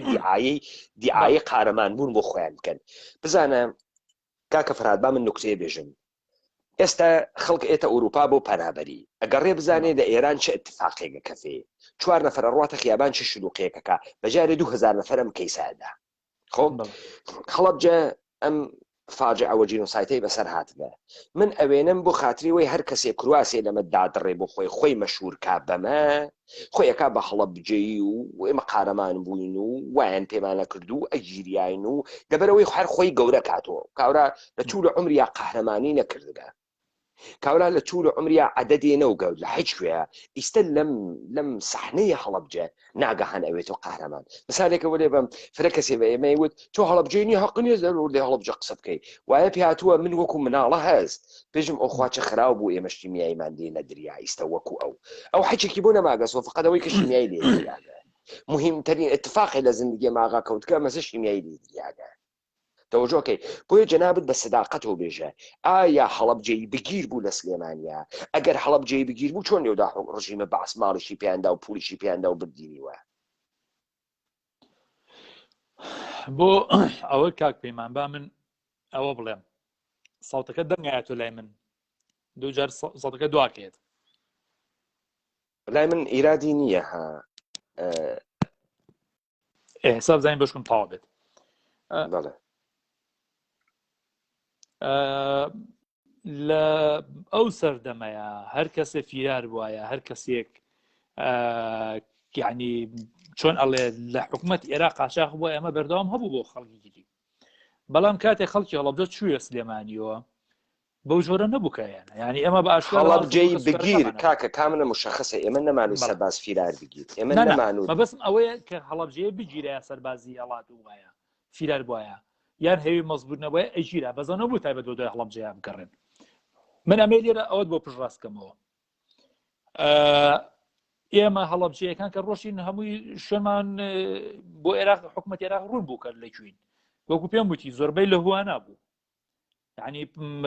ئەو مەخزەنانەی هوانە ئەو ئەمبارانەی هوانە ئەمباری گەورە بوون زۆربەی هەڵەبجەکان لەوێ ئاوارە بوون زۆربەی ئاوارە بوو هەڵەبجەکان لە ناو دام و دەستگاکانی حکومەتا بوو ینی کۆمەڵێ فەرمانگەی حکومی هەبوو کە حکومەت ئیشی پێ نەبوو خەڵ ڕۆشت بوو داگیری کردبوو لێوە بوو یعنی زۆربەی لە ماڵی خزمەکە سوکاریا بوو بەڵام بە ئەمە بڵێم دوای ئەوەی کە ئەنفالی منتیقی قەرەداخی دەستی پێ کرد منتیقی ئەنفالی قەراق دەستی پێ کرد کەوا بزانم لە 2/4 دەستی پێ کرد ئێمە ئەو کاتە لە سلێمانیا مابووین کاتە دەنگۆیەوە هەبوو خەڵکی قەراق و گەرمیان و منتیقەی بازیان و ئەو منتیقەی کەیتر لە ژەدەستی ناوچە ئازادکراوەکان دەست پێشمەرگا بوو خەڵک هەڵهات و ڕای کردو و نەگیراوە و ئەنفال نەکراوەتە ناو سلێمانیەوە حکوومەتی عێراق مەنعتە جەولێکی ڕاگەیان لە سلێمانیە ماڵ بە ماڵ ئەگەڕا بە دوای خەڵکە باشە ماڵ بە ماڵ ئەگەڕا بە دوای خەڵکە بەڵام کە ئەدوی هەڵەبجەی بوو ئاوارە بوو یعنی کەزەقینەوە بەسەر ئێمە بۆ خۆمان لەو ماڵی کە ماڵی کاک نەجیم کە لێبووین خاڵۆزای باوکمە زیاد لە 20 کەس ئەبووین لەوێ بووین کە هاتنە ئێوە وتیان کاک ئەم قەرەباڵخێچیە لەسەرتان کاک نەجیم وتی کاکەمانە خزم و کە سوکار من هەڵەبجەی بۆ ئارن کاکە تەسکەرەمان بنێ کە هەمووی تەسکەری هەڵەبجەی بوو خواحافزی کرد بەڵام فعلەن هەر کەسێک ئاوارەی یعنی ئەوەی بڵێیت لە منتیقەی قەرەداخ و ناوچەی بازیان ئەو ناوچەوە هاتووە سلێمانی بگیرایە ئەوانە ئەشوالەکان و ئەبران ببخشە منع التجول يعني حكومة نظامي ما فكرك واسع دولة العراق أو قدرتي هز يكمن دواي حلبجة مال بمال سليماني بقري حكم بدا أو قدرتي هز والله من شارع حلبجة أو قدرتي نبو خلقك تسليحك أو خلقك الراق وازيتو توجب كنا أمنو كاتفر مهمها بس استكاك وتي دو مقولتك يكترياتيك الله ئاوارەی هەڵەبجە هاوکاتە بێتەکە ئاوارەکانە ئەنفاڵە قەرەداخ بۆیە ئەم من ئەتەجەولە ئەکرێ و ماڵ بە ماڵ ئەگێڕێ چون هەر حکایەتێ هەر داستانێ بەشی جگەی خۆی هەست ئەنفال بەشی جگەی خۆی هەست پستا ئەم دقیقە ئەوێنین هەڵەبجە بگیری نەبووگە هەڵەبجەی بگیر بۆ ئەمێژم چون هیچ خانەوادەیەکیش لە سلێمانیە ئەلبەتە ئەکرێت کەسانێ لە سلێمانی ترسیا بن ئێمە نازانین لەم خانەوادە هەڵەبجەیە چ کارە بووگە وڕێی نەکەن و ئەکرێت ترسیا بوون بزانن و ئەمە بەحسە شار و شاربازی نییە بەحسە حەقیقەتە تاریخیە ئێمەز کە ئێمە لە ترسەکانمانە چۆن هەڵوێستان کرد مەسەڵەن باس کریا لەگرا کابرایەک هەبوو ماڵی نییە اختیارە خانەوادەیەک و ئەم کەسە پارەیشی لیان نەسەند بەڵێ ئینسانە جوامێر لە حەجی جێگا هەست بەڵام وەختی ئێژی هەڵوێست بەعام باش نەبوو ئێمە ئیشی لە خۆمان بپرسین بۆ سوال ئەمەسە بوو ترساوین لە چی ترساوین ئایا حکوومەت بڵاوەی کردگەس و بە ناوی سلێمانیە هەر کەسی هەڵەبجەیە بواتە ماڵە خۆی خائینە بە سەرزەمین و ئەی کوژین یانە بە هیچ جۆرشتیوانە بوو پس ئێمە ئێشێ ئەم بەشە لە تاریخ خۆمان دروست بخوێنینەوە تا خەڵکی تاریخمان بۆ نەنووسێت لەگرا سەرزەمین و کوردەوار سەرزەمین و کوردەوارە هیچ شارێک فەزڵی نادرێت بەسەر شارێکی ترا هیچ شارێک هەروە کە لە ناوی ئێمەی کووردا خائینی شەش کوڕە خاسەیش هەست نامەردیش هەست مەردیش هەست هەر ئەوەی کە ئەم هەڵەبجەیە دروست کرد بەناو کورد بوون لە دایک و باوک و کورد لە دایک بوون هەر ئەوانم کاریانە بە مردمە کرد هەر ئەوانن تا بە ئیمڕۆ خەریکن ئێمە لەم جینۆسایدە ئەهێڵنەوە قیامەتیانین پس با ئێمە لە تاریخ خۆمانە شەفاف بین و بەرامبەر بە خۆمان سادق بین بۆ خاتریەوەی نەوەکانە ئایندەکە ڕێیانەکەوێت لەم فایلانە بزانن ئێمە بە کامە مەسیرا هاتین بەڵێ فەرموو کاک فەرهاد بەڵێ ئێمە کە چووینە سلێمانی و حکوومەت باسمان کرد ئێمە ماوەی 32 ڕۆژ لە سلێمانیمانەوە ئەم 32 ڕۆژ ئێمە بەردەوام لە هەوڵیەوە بین یەک ژوورمان دەستکەوێت بۆی کە من و دایکم و دوو خوشکەکەم و براکەم تیار بینینەوە دیارێکاڵم من و کاتە من تەمەنم 8 ساڵان بۆکو لەسەر دایکە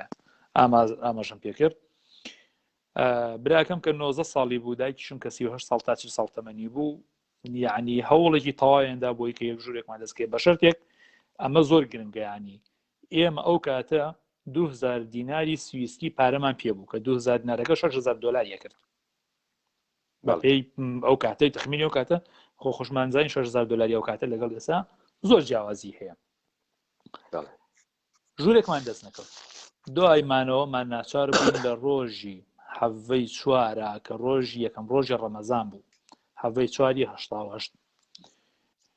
ناچار بووین بڕووکەینە ناوچەکانی سەر سنوور لە مەتیقەی ڕانێ و قەڵاتزێ لەوێ کەسێ بدۆزینەوە بانگەێنێتە ناوچەکانی شێردەستی پێشمەرگە و لێ بچینەوە بۆ ئێران و بە دوای پاشماڵی خێزانەکەمان گۆن چکە بێ ئومێد بووین لەوەی کە بتوانین لە سلێمانیا بژین نەیەک لە ئێمە تاوکو ئایندێکی نادیار لەسەر ماڵی خزم و کەسکار بمێنین و ئاش خەڵکی زۆر ئاوارە بوون هەر ئێمە نەبووین تاکە ماڵە نەبووین لێ ئاوارە بین لەسەر ئەو ماڵانە بۆ یەکە ڕۆژتین ڕۆژی حەڤەیمان ئێمە پس ڕۆشتینە ئێوە ئەتانتوانی بڕۆن بەرەو کەرکووک بڕۆن بەرەو هەولێر نەڕوین بۆ خاترەوەی کە کەستان لە ئێران بوو وەگەرەک بەڵێ بەڵێ ئێمە ئینتیزاری ئەومان هەبوو لەو 32 ڕۆژە باوکمان بگەڕێتەوە و یعنی باوکم برا گەورەکەم بگەڕێنەوە و بێن و لە سلێمانی تر بزانانی جۆرێک خێزانەکەمان یەک بگرێ وەکو ئێسان نەبوو خۆتە زانی ئامێری پەیوەندی و هێڵەکانی وها خبر لێ ئێمە خبرمان ڕۆژانە بە دەماودەم پێگەش خەڵکێکە لە قەندیلەوە بە قاچاقیە هاتەوە و هەواڵێکێدا فڵانەکەس شەهید بوو و هەڵەبجەوای بەسەر هاتووە یعنی شتێکی ئەوە نەبوو کە یعنی ئەمە هەواڵێکی دەقیقمان لە بەردەسابێت یعنی ئەگەشتی بە کابراگەی فڵانەکەس ئەعلامی عێراقی چییە و تەلەڤیزیۆنەکانە عێراق چی ئەعلامی عێراقی تەنها نەشیدی شەڕ و باسیەوەیەکی کە ینی شەڕێک هەیە و پارچێ لە خاکی عێراق داگیر کراوە و سوپای عێراق خەریکن چارەسەریەکەن و ئەیخەنوژە دەسەڵاتی خۆیان و حاڵەتێکی ئاسایە لە شەڕ خەڵەتانەی کە لە کاتی شەڕا ئیعلامی حکوومەت بۆ پینەکردنی شکستێکی خۆی چارەسەریەکە لە حەڤەی مانگە ئێمە ڕۆشتینە ناوچەی ڕانی و قەڵاتزێ چوونە ئۆردوگای تۆ سووران ئۆردوگای تۆ سووران ئۆردوگایە بوو کە کۆمەڵە لادێی هێنرا بوو لەوێ کەمپێکیان بۆ دروست کردبوون و پیانەوت مجامعی تۆ سووران نیوەڕۆ لە ئێماینەوە لە ماڵی پیاوێک نایکە حەسەن بوو کە وڵاغدار بوو قاچاقچێتیەک لە ڕێگەی منتیقەی قەندیلەوە ئیشی قاچاقچێتیەک بۆ وڵاغداری نیوەڕۆ لە ماڵی ئەوان ماین و خزمەتێکی باشیان کردین و دوای نیوەڕۆ پیاوەکان بە پێ و ئێمەش بە سارەیەک نردینان بۆ گوندی تۆ سووران کە چوونە گوندی تۆ سووران قەرار بوو لەوێ ئێمە دوو وڵاخمان گرت بوو ینی دوو یەسری یاخود بڵین ئەوەی کە چونکە ئێمە مناڵ بووین نەمانتوانین بڕکەین بە ڕێگا بڕۆین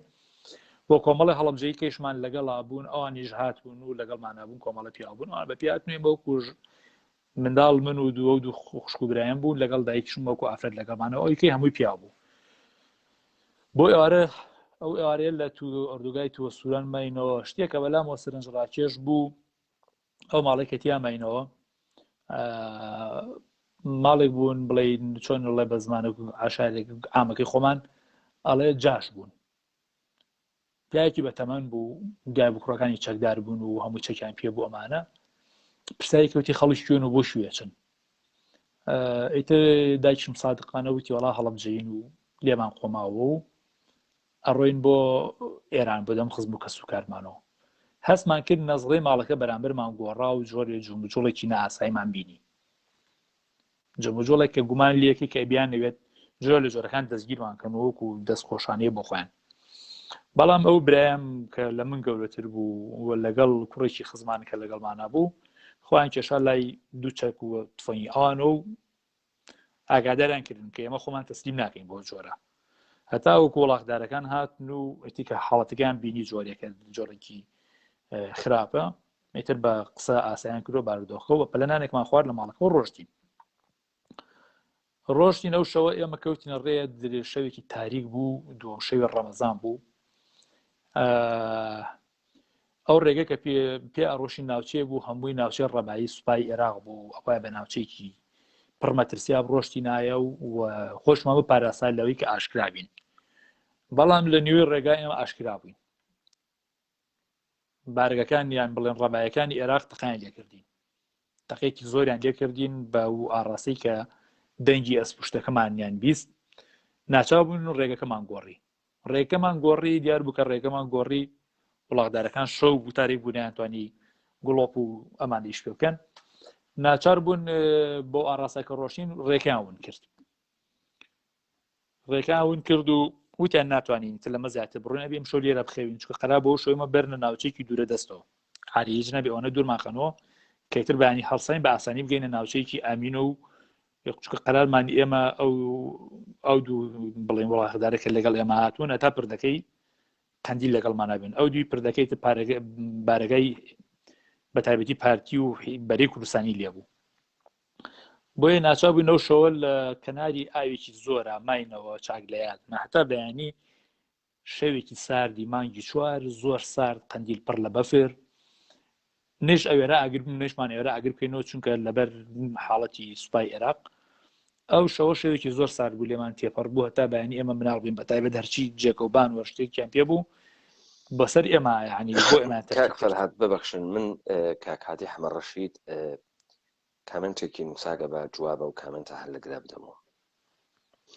کاک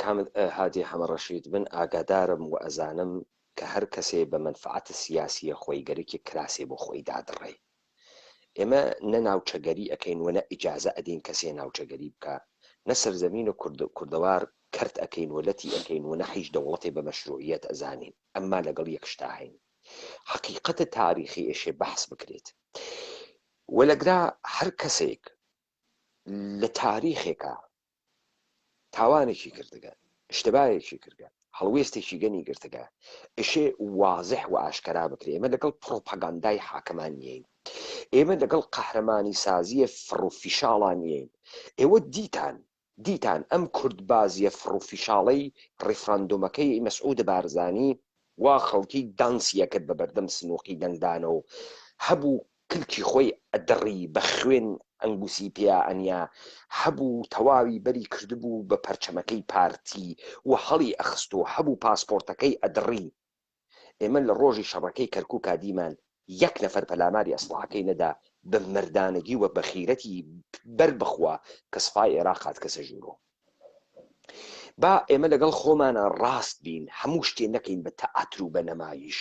هیچێ نەفرۆشینەوە بە یەکتری، چون حاڵمان ئەسڵەن باش نییە، چون جامعەیەکی باشمان نییە و ئێمە بەرئاراستەی نابودبوونە ئومەتە کوردیا ئەچین. سەبەبەکەیشی ئەمەسە ئێمە لە کاولکاریە بە باڵانسە گەندەڵی و جنایەت گەیگین و یەک بۆ یەکتری خەریکین تەئیدی ئەەکەین. کاک فەرهاد ئمڕۆ بە پێچەوانەی فرەکەسێ وتی خانەوادەی ئێمە ئەگەر کەوتە ناوە ئەم ڕێگە بەبەر ڕەبایی ئەرتەشی عێراق و بەسەر سنوورێکا کە خۆفرۆش و ئینسان فرۆش بیان فرۆشێ، با بزانن هەنووز کە هەنووزە لە ناوی ئەدەبیاتە عامیانەی ئەو کەسانی کە بە خۆیان ئێژن فارس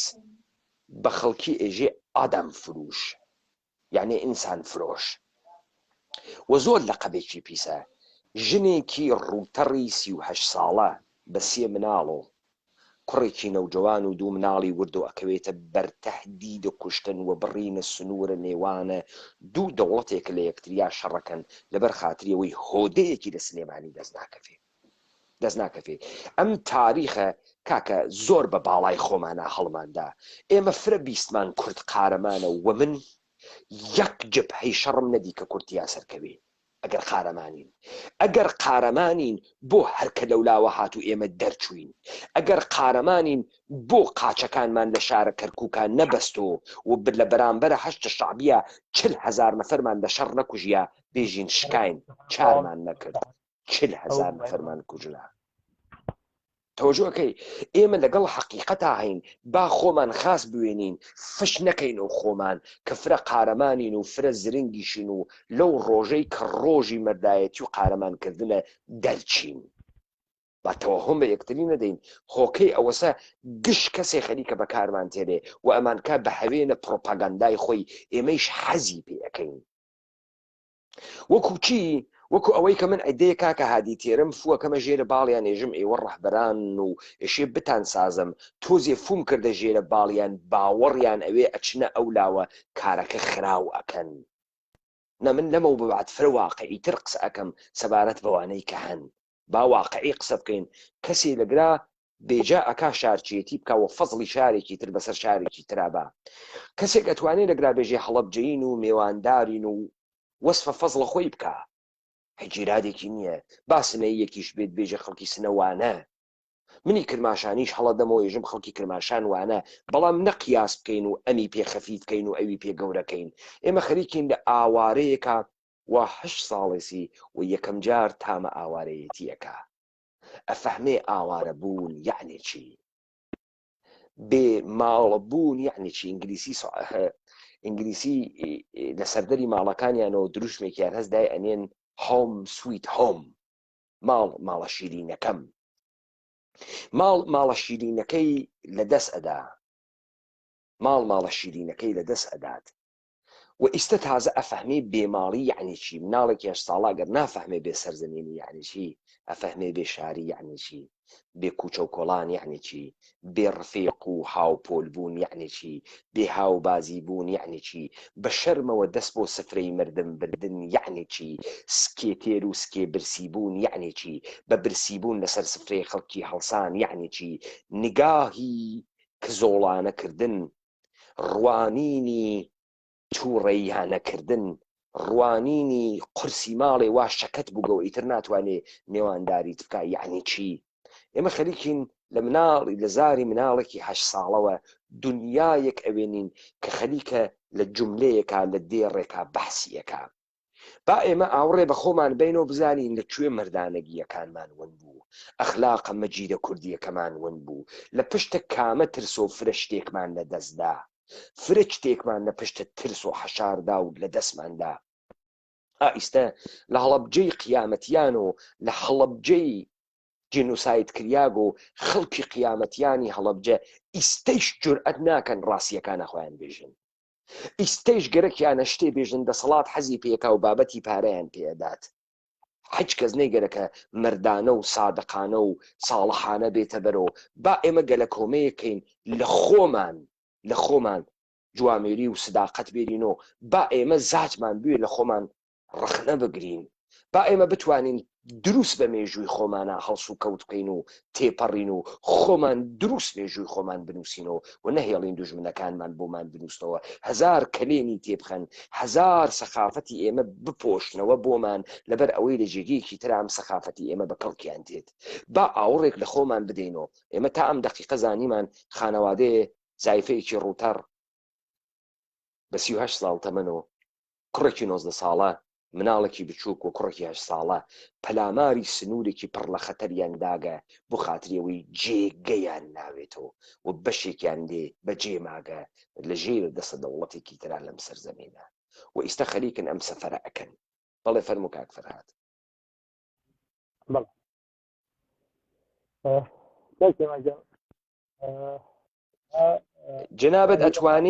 جنابەت ئەتوانیت ئەو وایفایە لابووی من حەسم کافیە، من سعی ناکەم فرە قسە بکەم چون دەنگە کەس بوو، ئەسڵن دەنگە نەما، ئەوە بە وایفای کانەکتە کردگە، وایفایەکە کولەن لای بووە یعنی وایفایەکە قەتکە، سەماعەکەت قەتکە، تۆ بێ سەماعە بەشدار بە. کاکویمان ئیستا دەنگت فرە خاص بوو، ئایا دەنگی من ئەگەڕێتەوە بۆ تۆ عەزیەتت دەکا؟ دەنگی تۆی سا زۆر باشە پێش فەرمون کاکەجان. بەڵێ وەڵا کاکویمان با من لێرە یەک تەوزیح بەم، ئێمە کە بکاتێ باسی لە وتمان زۆربەی خەڵکی سلێمانی، بەڵام لە هەمان کاتا خەڵکی زۆر مەردیش هەبوو لە سلێمانی کە خەڵکی کردووە، خانووی پێیاوە بەبێ بارە خزمەتی کردووە، لە خزمەتی بووە، حەشاری داوە، ئەمانە ناکرێ یعنی ئەمە ئەم دیوە جوانیش ناشاینەوە، ئێمە نامانەوێ خوانەخواستە لێرە کاکە تەبیعیە، ببەخشە تەبیعیە، ئێمە ئاوارە بووین. با من لە ختێرە خۆم بێت بۆت بێژم، ئێمە ئاوارە بووین، کرماشان چۆڵ بوو، هاتی نەشارە ڕوانسەر. تەوەجۆکەی مناڵەکان لە مەدرسە، من لە مەدرسەی مەیسەمت تەمارە 1 ساڵ دەرسم خوێندگە لە ڕوانسەرا، ئەم ئاەتە ئەحمەد نژادە گۆرانی بێژە هاو کلاسم بووگە. تەوەجۆکەی مناڵەکانیان و تانک و تۆپ و تەیارە فلان و فلانی ئاوارە، خەڵکی زاوەر و خەڵکی نەوسو و خەڵکی ئەوێشە لە ئەکسەرەن لە ڕوانسەر بووبن، قینیان لێمانە هات، مەهاجریان ئەوت، جەنگزەدەیان ئەوت، خەڵکی ماڵی نەئەداکری، یەکێ ئەیدا یەکێ نەیەدا، یەکێ 2000 جمێنی ئەداوە خەڵکی لە بازاڕات. تەبیعەتەن خەڵک هەرواسە ئیستا خەڵکی ئینگلیس ئێژێ لەبەر ئەوەی ئیشمان نییە پەنابەر تێتە ناوی. تەبیعەتەن ئینسانی چاکیشی واتیە، بەڵام بە ئام جەو و شار واسە حەز بە ئاوارە ناکەن. خەڵکی ڕوانسەریش حەزی بە ئاوارە نەکرد، قینی ها لە ئاوارە لەگرا چیەکەن. هەر ئەمە لە شارەکانی تریشا هەبوو، تەبیعەتەن واسە و ئەم قسە دروسە ئێمە ئەمانە تەجروبە کردگە منی ژیانە ئاوارەیم تەجروبە کردگە بابزانی لەو هەسەناوایە کە کاک چی وتی ئێمەش ماوەی لەو هەسەناوە ئاوارە بووگین ماوەی لە خێرزنە ئاوارە بووگین ئێمەش ئاوارە بووین چون ڕژێمە عێراق بمبارانی ئەکرد موشکی ئەدا کرماشان چۆڵ و هۆڵ بوو تەوەجۆ فەرمووی ئێدامە بدەن ئەوە ناوێتەوە ئەوەی کە ئینسانەکان تۆزێ سەبق ئەخلاقانە قسە بکەن من مناڵم دەبینم تێت لە ناوی مەدرسا مهاجران و ئاوارەکان ئەبووین بە یەک گروپ لەگەڵ ڕوانسەریەکان ئاماندا لە یەکتری شەڕە شەقمانە کرد لە مەدرسە بەڵێ فەرموون وڵاجا خۆ من یەکە خۆم لەوانەکە قوربانی ئاوارەبوونەکەم من 3 ساڵی مەدرسەم فۆتام مەکتەبم فۆتا ببوونی کە ئاوارە بوو لە پۆلی دووە بوو کاتێکی مابەرانی هەڵبجە کرا و 2 ساڵم فۆتا ساڵاتمە لە سلێمانی وەرنەگیرام لەبەر هەڵبژین ئەمە 3 ساڵ پیاوێکی گەورە بووم چوومە پۆلی یەک دیسان و سەر لە نوێ هەنی پۆلی دوم خوێندە بووم چوومە لە پۆلی یەک دەستم پێ کردەوە بەس بۆ لەبەرەوە ئاوارە بوو لەبەرەوە هەڵبجەی بووم ئەمە حقیقەتە و ناتوانانی بیشارینەوە لەبەرەوە ئێمە ڕۆژی ئەو شەوە کەیتر تووشی ئەو کارە ساتە بووین ناچاوبینەوە لەو دەشت و دەرا بمێنێنەوە بە شوێنێکی سارد ئەوەی جێگۆبانیان پێبەوەی کە ڕاخەر و گەرمکەرەوە بوو هەمووی بۆ ئەمە بەکار هەبوو مناڵەکان لە بەروی کە ڕق نەبینەوە لە سەرمایە پیاوەکان ئەچۆنێ بوو خوانیان بەو شازەیە لای و هەتا باینی ڕۆژمان لێ باینی ڕۆژمان لێ بووە ئەبینە ئەو ڕێگەی کە پێ هاتوون ڕێگەکە دوو بەرامبەر کاتەوە بوو ئێمە چونکە بۆ بە ناوچەیەک ڕۆشتوین و زۆر دوورکەوتوێنەوە لە ڕێگەی ئەساسی بەیانی کەوتینەوە ڕێجارێکیکە کەوتینە ڕێ بە پێ بەحساب بە زیینی خۆمان ئەمڕۆ تا یاوارەگەین ناوچەیەکە و بێخەمە بین دیارە چۆن ئێمە باسی خەڵکی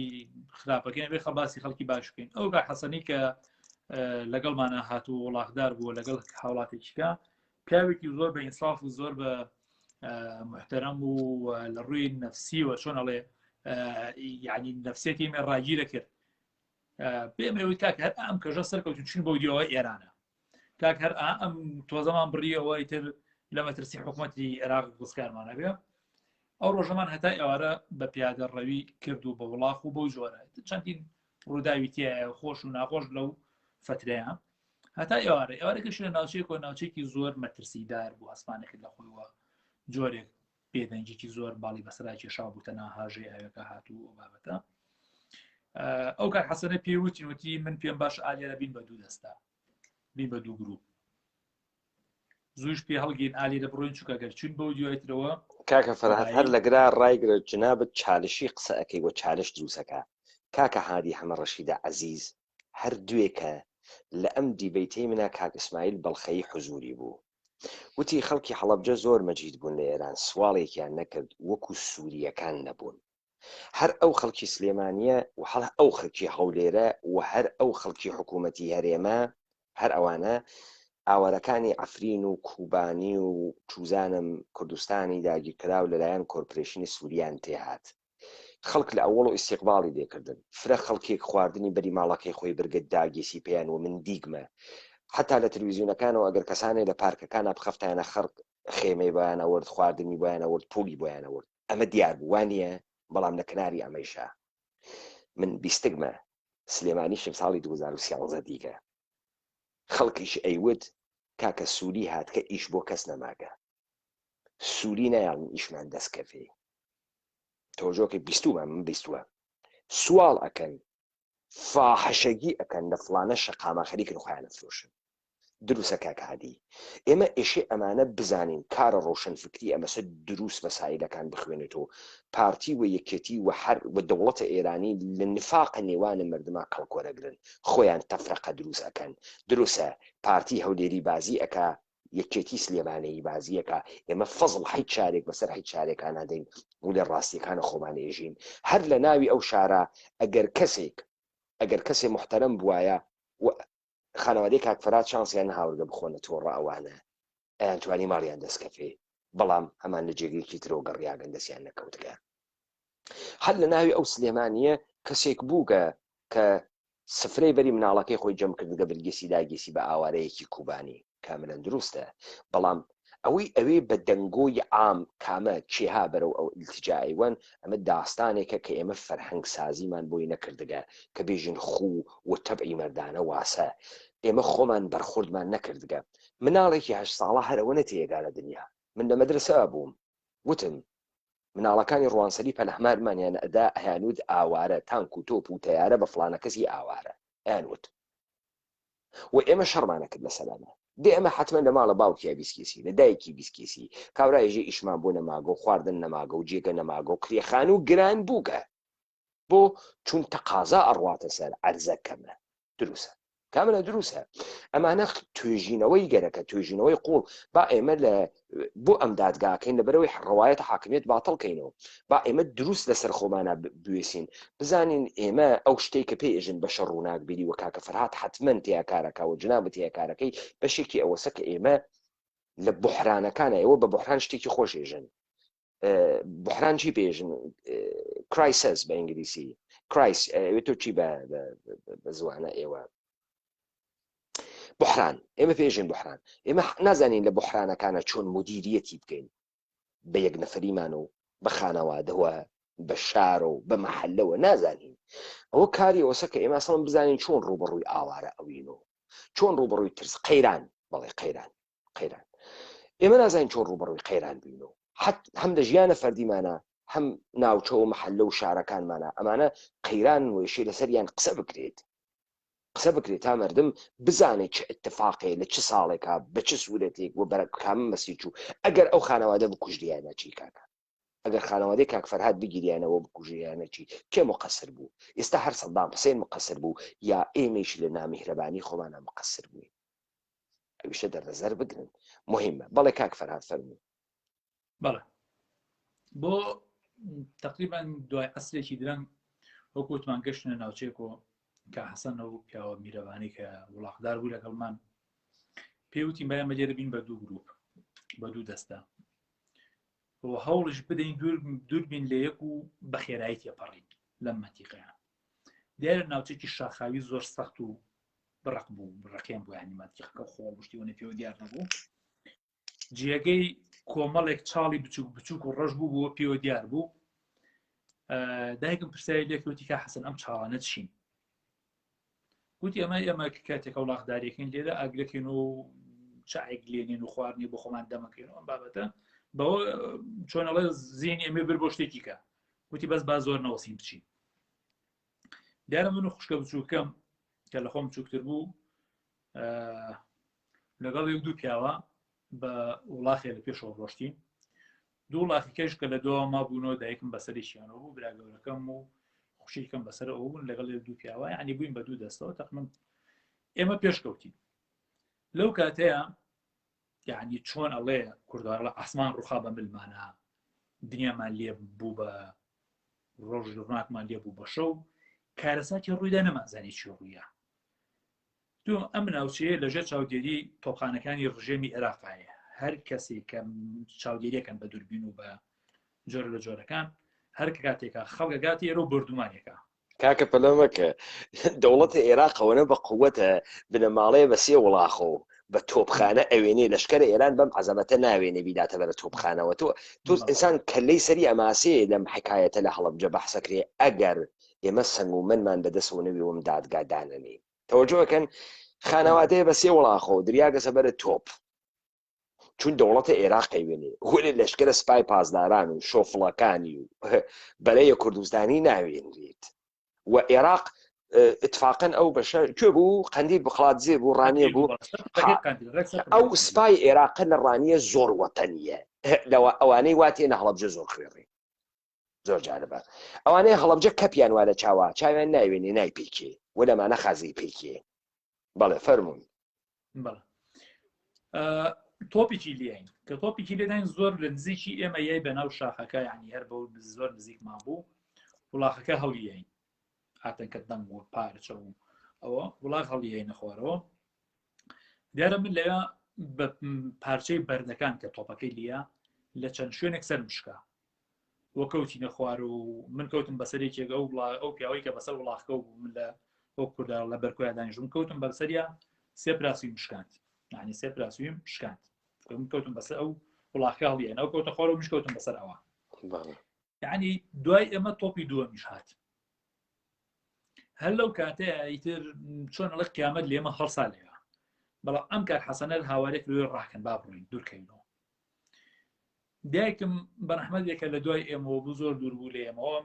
زۆری جوان تەخمەن 200 مەتێک تا 400 مەتێک لێمانەوە دوور بوو بە هاوار و قیژەی ئەو یعنی چۆن لە شاخێت دەنجی ئەیاوە بۆ ئێمە لە حەزرەت ئێمەکە لە ناو تۆز و دووکەڵی تۆپەکاون بوون پێچێ بۆ ئێمە چوونە ئێوە کەدان لێ دانیشتینەوەتر تۆزە کۆڵ لە چاوی سوپای ئێرانەوەین بووین دایکمەوانیش هاتن بە دوامانە و وەیتر شپرزە بووین سێ چۆر کەس بریندارە و وڵا خەڵیایین و وڵا ئاوار ڕای کردۆ بۆ مەتیقاوە لە دەست بەرڵا بوو کارساتێک کە بانگت باز ناکرێت بەڵام کە حەسەوەتی هەرچۆنتان کردۆ بە بچینە خوارەوە تقریباً ئاوە لە شانێک بۆ ڕۆشت و لێوە دابوزیتە خوارەوە بۆ سەر چەمێ چینە خوارەوە مەسافەی ڕۆژی ئینتر لای تەواو پڕکمان کرد یعنی زۆر هیلاک بووین و هەم ترسەکە چوو بۆی گیانمانەوە و هەمیشمانەوە بووین و ئانە لە بەرزایەکە دانیشتین بەڵام لە خوارمانەوە دوو خێمەمان ئەبینی و ژمارەیەکی بێشمار چەکدارمان ئەبینین لە خوارەوە وتان ئەمە مقڕی پارتی دیموکراتی کوردستانە و مقڕی پێشمەرگەیە دیارە کاتەیە حیزباتەکە مناڵبووین زۆر لەیمان سام مقڕی پێشمەرگەیە لەو کاتەیە دانیشت بووین و ئانە لە بەرزایەکەمە دانیشتبوون و پێشمەکان لە خوارمانەوە بوون ئەوە بەرزایەک بوومان لە قەراخی نزیکی چەمەکە دوو خێمەیان هەڵدا بوو بۆ ژمارەیەکی زۆر زۆریش بوون هەر لەو کاتەیە کە دانیشت بووین و خەریک و پشووەکمانەدا کەسێک بەڕاکردن بە بانکردن هاتە سەرەوە براکەمی بانکرد کاگرفەتی برامی بانکرد وتی کە نزیک بۆ بینی هاوڕێکی خۆیەتی هاوڕێ تەمەنی مناڵی و مەکتەبوانە پێشمەگە بوو لە دەرەوە ئەو کە ئێمە بینی بوو بە دووربین سەیری کرد بوو ئەم عایلە چیەکەم بەم کەژە و چیان لە خۆماوە جوان لە دەنگی تۆپەکان بووە سەیری کرد بوو کاگرفەت و دایک میناسی بووە ناوی کە قوربانی بوو خەرپانەی بوو هەورامی هات بەدەممانەوە هات بەدەممانەوە کە ئێمە بینی بە وەزع و بەو شپرزەوەوانە وتی با بچمە خوار و کاک نەسرەدین فەرماندەمانە بزان چیڵە نەست کاک نەسرەدین عەبدوڵڵا تەوێڵایی کە مەشهورە بە نەسرەدین عەبدوڵڵا کوێرە بەڕەحمەت بێم ماوەی پێشوو وەفاتی کرد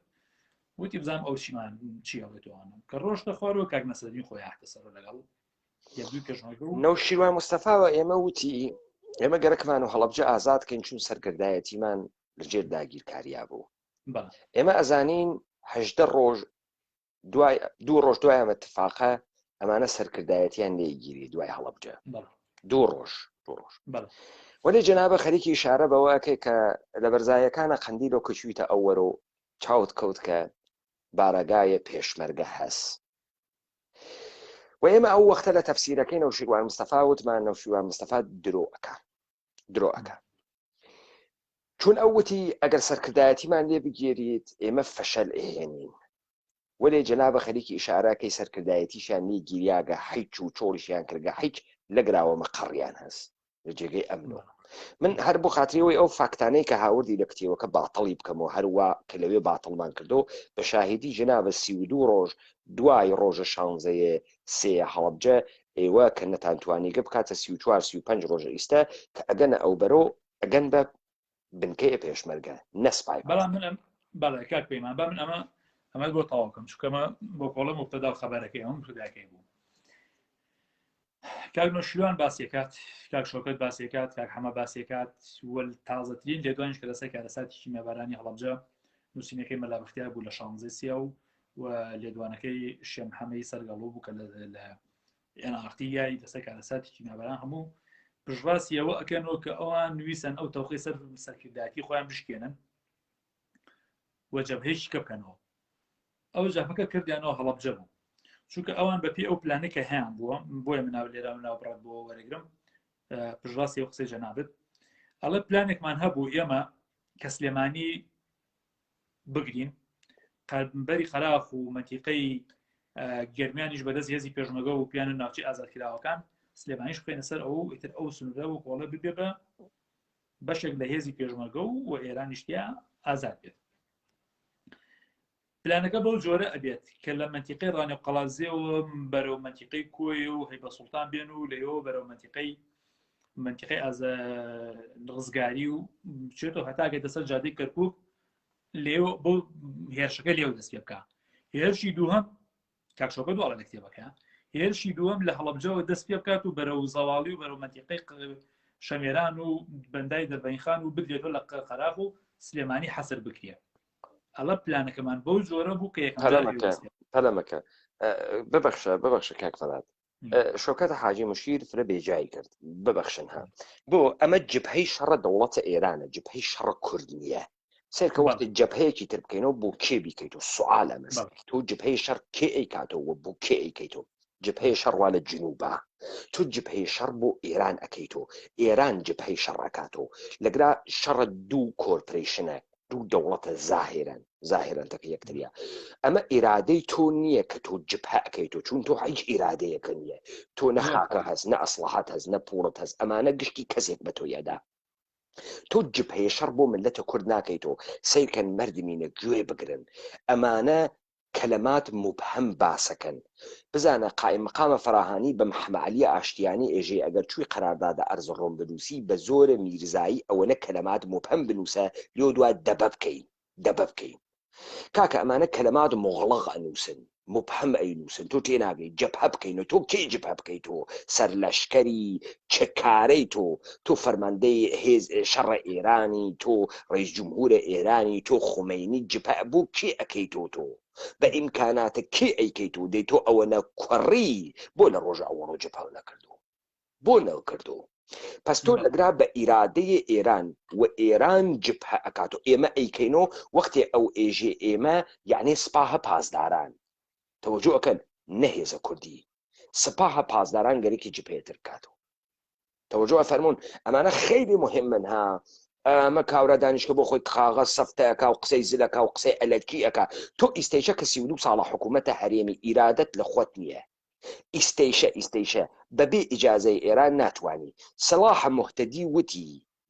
سەرکردایەتی یەکێتی ئاوە دەستی سپای بازداران ئاوای سوڕێنێتەوە من پێت ئێژم سپاهە قودس کە لە دوای ساڵەکانی هەفتا لە ئێرانە دانریا سپاهە قودس 50 دانە پرسۆنۆلی سپاهی هەست ما بەقی هێزەکەی دەرەکیە يعني كتائب أهل حق سباي قدسة أصائب أهل حق سباي قدسة بدر سباي قدسة فاطميون سباي قدسة حزب الله سباي قدسة الزهراء سباي قدسة فككة سباي قدسة يكتي سباي قدسة تواوي أواني كالتدمير أكرين وشر بروكسي بو سياسة كان دولة إيرانية جودة كي آنوسية كان سباها قدسا أم خلقي إما عجيب وغريبة أم شتانا نازاني هل خوي وقسأكا بلي فرمون كاكا فرهاد بلى جاوب بسم أوي يعني أوان بمعنى ونمانويت سبب كارثاتي كيما باراني هلبجة وجينوسايدي هلبجة ئەمان بەشێکی سەرێکی لەوە چونکە خوان ئێترافەکەن یعنی کتێبەکەی کاکشۆکە کە چاپی یەکەمی کەوتە بازاڕ و چاپی دۆمی قەدەغە کرا نەیان بە چاپی دۆمی بکرێتەوە جۆرە لە جۆرەکان قەدەغە کرا لەبەر خاترەوەی مەرغوبێتی پێبا اتفاقا چون فشەی فرەی تیا کردگەوە تۆ فکر کە ئەمە شتێکی فرە مهمە وەکو کوێرە سپی ئەمەشت کەوتک وە شوێنی بگەڕی مەرغوبێتی پێدا تەوەجۆکەی بۆ خاطری حتمما بیسێنی دەوڵەتە ئێران هەر کەسێک جاسووسە و گەرەکی مردمە ئێران داپۆسێنێ ئەیگرێ بە سوورەتی نەمایشی ساڵی کاتە زیندان و خاس پێ ئێگایە و لێدا بەریەدا محبوب ئەوێ بەڵێ فەرموو ئەو مەرغوبێتی پێدەن بەڵێ جا ئێمە کاتێکا گەشتینە ئەو هێزەمان بینی کاک نەسرەدین لەگەڵ چەند پێشنەوەیەکە هاتە سەرەوە و لە حاڵ و حواڵی من پرسی و شوێن و بۆ شوێچن و هەڵەبجەین و کارە ساتی وا ڕوویاوە و لە سلێمانی بوون و شوێنمانە بۆ تۆمانە دیارە لێ وتی من ئەگەر لەگەڵ منابێن ئەم شەو ئەتان گێنمە خاچی ئێران یعنی بە هەر بە کۆڵی پێشنەوەگەتان بەم وانەوتمان ناتوانین بەمانەیە لێرە بمێنین و شۆ ئیسلاحاتی بکەین و بەیانی ئەوە بوو خێمەیان بۆ چۆڵ کردین ئەو هێزەی کە لەوێ بوون ئەو کاکە فەرات بیگر ببەخش فەرموو ئەو هێزەی کە لەوێ بوو ئەو هێزی کە ئەڵە ژمارەیەکی پێشمەگەی زۆر لەوێ بوون و ئێمە بینیمان ئەو هێزە بوون کە لە قەراق شکا بوون و دوای ئەنفال گەڕابوونەوە چونو بۆ ئێران و چەکاندانە بە کوردەکەی چونەوە ئیتر ناوچێک نەمابوو کە شڕێتیا بکەن و هەموو چەک وەسڵاحەکانیان لەو سنوورراجی لەناو دووخێمە بەجێهێشت خۆیان بە چەک وەسڵاحەیەکی زۆر کەمویان بەدەستی بەتاڵ گەڕانەوە بۆ خاچی ئێران ئەو خێمەی کە درا بە ئێمە بەشێکی زۆری پڕ بوو لە چەک و ئەسلاحە هەڵان چنی تا سەرەوە شوێنی ئەمان کردەوە و تەنوشەوە لێرە بمێنەوە ئێمە خزمەتی ئەوەکەینە تا بەیانی و بەیانی خواتان لەگەڵ ئەخرم قسە مهمە کاکە فەرهاد خەریکن ئەڕۆن ئەم قسە فرە مهمە سەرکە کاکە فەرهاد جناب ئەزانی شەڕ گریلایی چۆنە ئەمانە تەدارکات و لۆجستیکیان لە جێگەیەک و بۆتی بۆی دەوڵەت ئێران جێگەیەکی ئەمنە شەڕ گریلایە مەسە تۆ دەستەیەکی 10 نەفەرە 12 نەفەرە 7 نەفەرە 5 نەفەرە بە مەسیرێک ئاهەنێری بۆ ئەمەلیات وا بووگە یاوان نەوگە تا بەرلەوە ئەمانە مەگەر ئیدعا ناکەن مامەڕشە مەسەڵەن چووگە لە گەرمیانە شەڕی کردگە خۆ مامەڕشە سپایتەکی خۆیان نەوەرگە خۆ تەواوی ناوچەکەی ئازاد نەکردگە مامەڕشە خۆی و چوار پێشمەرگەوە بەو شاخ و داخەوە یا بە مەسیرێک ڕوویگەن لە منتەقەیە لە گەرمیان ئەمەلیاتیان کردگە وا هەست یاوانیە کاکە فەرهاد اوكي تو امريكا مقر فرماندهی کە لێ بگیرێ مەقڕ فەرماندەهی چییە هۆدەیەکە و دوو ژوورە و هەنێ دارە فەرماندەهی خۆ لێ نەگیریاگە خاکە ئەمنە خوا لە بەردەسە خۆ سەردەشت ئەمنە خۆ سەقز ئەمنە مەگەر نییە تۆ ئیستا عیدەیەکە گەرەکە چەک و ئەسڵحە بووەسێ هەروە مەگەرەوە خانەوادەیەکی سڤیل نەبوون بە نێوانە ئێران و عێراق تێپەڕین مە تێنەپەڕین هێزە گریلاییە شەڕکەر چۆن ناتوانێت بە مەسیرە تێپەڕێت اوكي دەی تۆ بۆ ئاش بەتاڵەکەی تۆ ئیلا ئەوەی کە تەواو شەڕەکە تەواو تۆ کارە خۆتە کرد تەواو بزانە ئەمە مهمە کە ئیشارەی پێ بکەیت ئەمانە ئەڕۆنۆ بۆ چون ئەرباب وتی تەواو بوو حاڵیتە تەواوی تر حەقنیە فیشەکی تر بتەقێنی ئەرباب کێز ئێرانە تۆ ئیستاوێنی لەگرانە ئێرادەی کورد موجودە نە شۆڕشێ بە ناوی شۆڕشی کورد مهمە کەسێک لەگرا موجودە بە ناوی ئەرباب هێز دروزەکە بە ناوی جاشی پێشمەرگەی مسلمان هێزیش دروزەکە بە ناوی معارزەی عێراقی شۆڕش کوردی گشتیشیان یەک فەرماندەیان هەست گشتیشیان یەک لیباسەدا وەکو چێ وەکو جەجەپە و پەجەدە و پەیەدە و هەژەدە و وەکو ئەم گشتە جێجیبهێ وا لە دەوڵەتە ئێران فێر و گەندا گەرەقی یەکتری و یەکی ئەربابیان هەست ئەوش دەوڵەتە ئێرانە ئەمە دقیقە لەمەسە کاک فەرهاد دروستە فەرمونەی دامە بدە بەڵێ دیارە کاک پەیمان هەر بۆ کەم بێت ئێمە منتیقەیەکی فراوان لە گەرمیان و منتیقەی قەرەداغ ئەمە دەست هێژ پێشمەرگە و پیان منتیقەی ناوچە ئازادکراوەکەن دوای ئەوەی کە عێراق حملەی بۆ کردوان هیچ دیفاعیشان نەکرد پرۆسەی ئەنفال لێ دروست و ئەم هێزە لێو کشا بوونەوە هاتن لەوێ چەک وەسڵاحیان بەجێڵەوە خۆیان ڕۆشنەوە ئێمە ماینەوە لەوێ تقریبان نزیکەی سعاتێک بوو گەشتوونە ناو خێمەکانەوە بۆ پشودانێک بوو یعنی ترمانوو بووین و لەواکێ پشوێ بین لە هەمان شوێنی خۆمان گوێمان لە دەنگی سێ تۆپیکە بوو کە تەقیانی بیسە بدەمانزانی ئەو منتیقەی ئێمەیە دوای چەند خولەکیەک جار درا بەم کەبەرێک و وتیان کاکە دوسێ خێزان هاتوون تۆپ لێداون و خەڵکیان لێ شەهید بوون وەرن بەدەمیانەوە بچین جەنازەکان بینەوە وە کاتێکە ئەوانی کە لەگەڵ ئێمە بوون پیاوەکان ڕۆشن و ئەمانە و دوای فەتیەک دوو جەنازان هێناوە دوو کوڕی گەنج بوون تەمەنیان 15 ساڵان بوو قوتابی بوون بە هەرجلی قوتابخانیان لەبەرا بوو باوکیان پێشمەرگە بوو چوون بەدەمیانەوە عیلەکانیان هێنابوون سەر بە بزوتنەوەی ئیسلامی بوون یەکێ لەوانەی کە باوکی یەکێ لە کوڕەکان بڵێن خۆی خۆش بوو کاکەمال دۆڵپەمووی بوو یعنی عیلەی کەمال دۆڵپەمووی و عیلەی کاک فەتاحی وەرخزمی کاکەمال و پیان فەتاح سوور و لەگەڵ بڵێن شەریفانی ڕابەری ئێسای بزوتنەوەی ئیسلامی کوڕی ماوە سەمەلا عەلی ئەم سیانە بوون بزوتنەوە بوون هەر سیانە فەرماندەی بزوتنەوە بوون ڕۆشتبوون ئەم دوو خێزانیان هێنابوو لە یەک پۆلەیان کوڕێکی کاک فەتاح و کوڕێکی کاکەمال دۆڵپەمووی لەیان شەهید بوون هەر لەو شوێنەی ئەمە تۆپەکە لیدان ئەوان شەهید بوون جەنازەکانیان هێنا و هەر لەو تەنیشتی ئەو خێمەی کێمەی لێبووین چاڵێکی ئاوا چەند بستیان بۆ هەڵکەندن بە ئەمانە دەنێن دەست خاکۆچ و کەوتیان دوایەکەینەوە و جەنازەکان دەبینەوە ئیتر ئەو دوو خێزانە و خێزانی کێشکە لەگەڵیان نبوون خێزانی مەلایەک بوون کراوانە بەڵام بڵێن ئەو شەوە لەگەڵ ئێمەمانەوە هەتا بەیانی تر هەموو خەڵکە لە نیوە خێمەیەک بوو چکە گوتمان نیوەگەیەکی ئەسڵاحیتیا بوو چەکو فاقی پێشمەرگەیتیا بوو ئەو شەوە ماینەوە هەم سەرما هەم قەرەباڵخی هەمووی بەختەوە دانیشتە بوو کە زەوە نەبوو ڕقاژڕا کێشێ و بخەوێت ئەمە بەحسا بەو شوێمە ئیسراحەتمان کرد لەم شوێنەیە بۆ بەیانەکەی کە نۆزەی مانگ بوو کە هەڵساین و ئیتر نانێکمان خوارد و لەم قەڕەکە نانێک پیاین و ئەو بابەتە هەڵساین چی بکەین وەڵا کاکە بێ بکەونە ڕێ و ئیتر وڵاتدارەکانش لەیە ئەوە با بڵێم ئێوارەکە گەشتێ پێشمەگەی تر ئێمە مەعاملەمان هەتا ئێوە بوو لەگەڵ وڵاتدارەکان گەڕانەوە بۆ مەتیقی خوان وەڕانی و قەڵەنزیە ئیتر ئێمە لێک وتان ئیتر ئێمە لێرەوە قافڵەی قاچاقچی یەت و ئەڕۆ کێشەتان نییە بۆ بەهانی کە هەڵساویان کاک ئەم مناڵانە ناتوان بە پێ هاشۆکەن ئەچی بکەن ئەبێ وڵات بۆ بگرین جالبە قافڵەی قاچاقچی ئەتوانێت بێت و بڕوا هێزە گریلایە پێشمەرگە ناتوانێت بێت و بڕوا بەڵ ئیتر گوتیان بامانە بەڵام لێرا بێ ئاماژە بە شتێکی کە بکەم ینی دیاردەی کەی ناشرین کە بینیمان لەو شوێنەیە کۆمەڵی ئێران لەو مەنتیقا خەریکی قاچاقچێتی بوون لەو سنوورە دیارە مەنتیقەکە هێزی پارتی لێبوو یەکێتی لێبوو حیزبی شوعی لێبوو کۆمەڵەیش لەوێ خەریکی قاچاقچێتی بوون لەو حدودا یعنی کاسبیکردن بەڵێ خەریکی کاسبیکردن چۆن ئەتانزانی کۆمەڵ چۆن ئەتانزانی کۆمەڵان ناسراو بوون ینی پێشمەرەکان پیاوەتی نەمانە کۆمەڵان بۆ ئێمە بۆ یەکەم جار بوو ژنی چەکدارمان بینی بۆ خۆم یەکەم جار بووم ژنی چەکدارم بینی ژنەکانیان چەکیان پێ بوو ئیتر لێ پرسیاران لە هێزی پێشمەرگ لە هێزەکانی پارتی کەوتیان ئەمە کۆمەڵی ئێران و لەم مەرزا خەریکن ئیشی قاچاقچێتیەکەن و شتیان نوش دەبن دیارەکە ئێمە هاتینە سەرۆ لەوێ پرسیاری وڵاتمان لێکردن بەکرێ بماندنیا تا ناوچەیەکم کوێ توانەوان بێن و بۆیان ناوچێکی ئامینە و نزیک نابێتەوە لە سنووری ئێران وتیان وڵاتان پێناین بەکرێ ئێکاکە لێمان خۆماوە ئاوارەین و هەڵەبجەین و شتێکی وامان بەسەرهاتۆ وتیان ناگێت ئیتر کە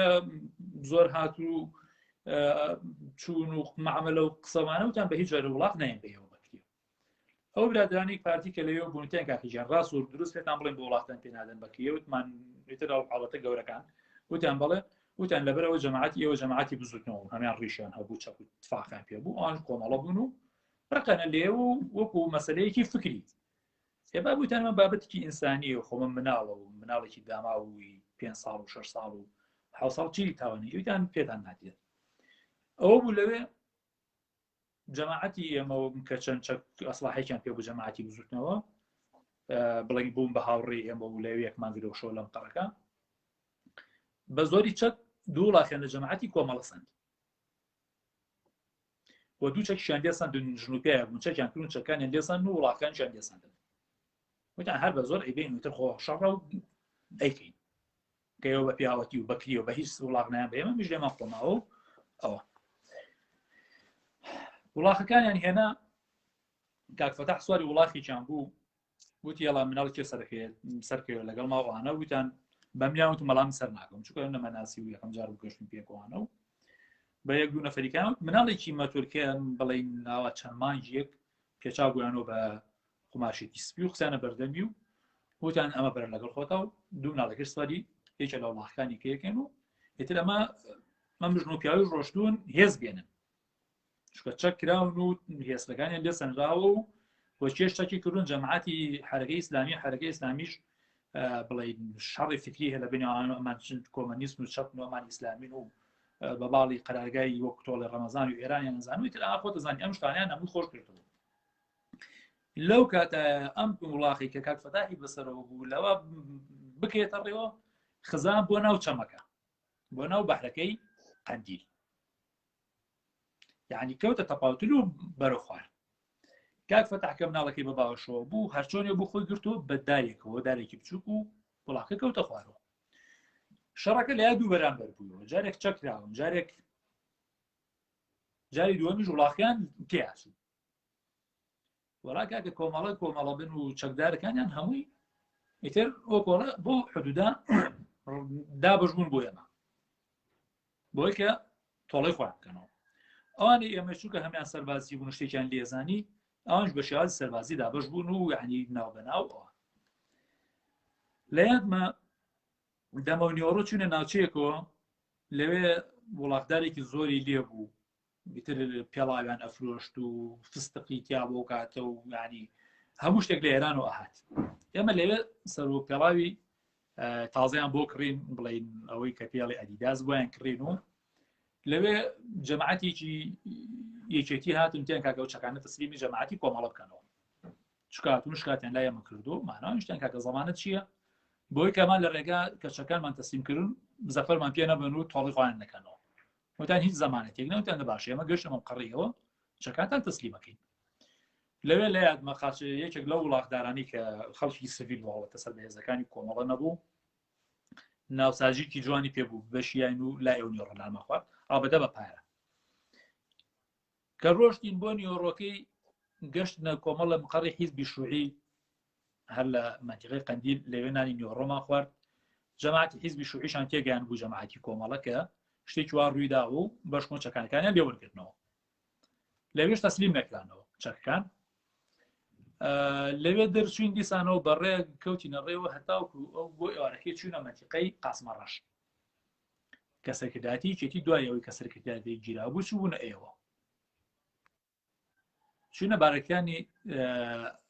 یەکێتی لە قاسمەڕەش لەوێ یەکەم قەر کە پێی گەشتن ئەبینیم قەڕی بەڕێز بڵین کافەلای حەمەبۆر بوو کە ئەم خەڵکی منتیقەکە بوو هەم هەڵەبجەیش بوو ئەم خزمیشمان بوو کەیتر لە ئێمەی بینیوانە و تیا گەشتکاتی وا کراوە کە ئێوە چەکی و جەماعەتتان هێناوە وتیان بەڵێ ئەوتان دێکا کە چەکایمان تەسلیم کەنەوە ئیتر لە بۆلا ئەوان ناتوان بێن چکۆ نزیک بوونەوە لە سنوور ئەمە سنووری ئێرانە و ئێمە چەکانی گێڕنەوەیان لێ چەکانیان ئینجا لێ چەکانی کۆمەڵیان تەسلیمی فلای حەمەبۆر کرد و ئەوان گەڕاندیانەوە بۆ ئەوان ئەو شۆ لەم قەڕانەماینەوە و بەیانی کەوتینە ڕێ لە قاسمەڕەشەوە بۆ ئەڵوەتان یەکەم خاڵی ئێران یەکەم شار بڵێ گوندی ئێران کە پێی گەشتین ئەڵوەتان بوو بەڵام دیار بوو لێش بردومانێکی زۆر کراین لەلایەن ڕژێمی عێراقەوە بە هاوان خۆشبەختانە کەس بریندار نەبوو کە ڕۆشتنە ئەڵوەتان بارگای هەموو حیزبەکانی لێبوو بارگای هەموو حیزبەکانی لێبوو ئەو جەماعەتێکە لەگەڵمانە بوو تیان کاکە ئێمە چینە بارگای بزوتنەوەیەوە بۆ عوسمان ئێمە چینە بارگای پارتیوە دابش بوون و لێوەرکە بۆ بارگای حیزبێک و کە چونە بارگای پارتیوە لەوێ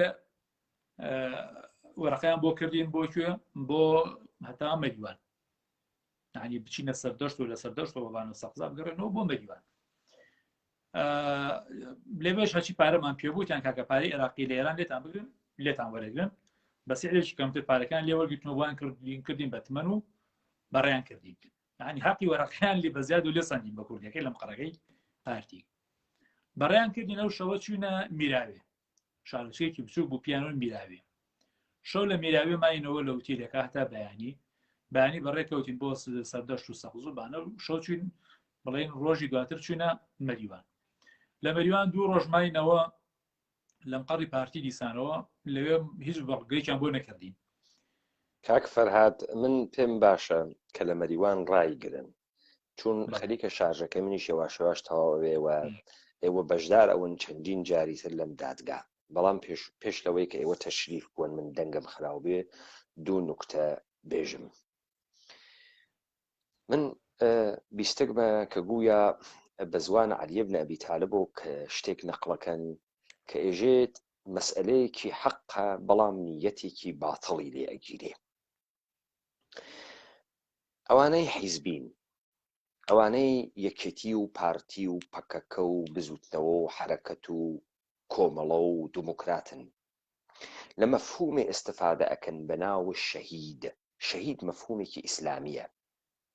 بۆ نیەتە ئیسلامی و جەهادێکی ئیسلامی کە بەرحەق تەشخیص ئەدرێت ئەڕۆن و ئەکوژرێن ئەمما ئەگەر ئێوە ئەو مەفهومە بەکار ئەوەن کە قودسیەتێ بە حرەکەت و خۆتان بدەن ئێشێ ئێوە بێن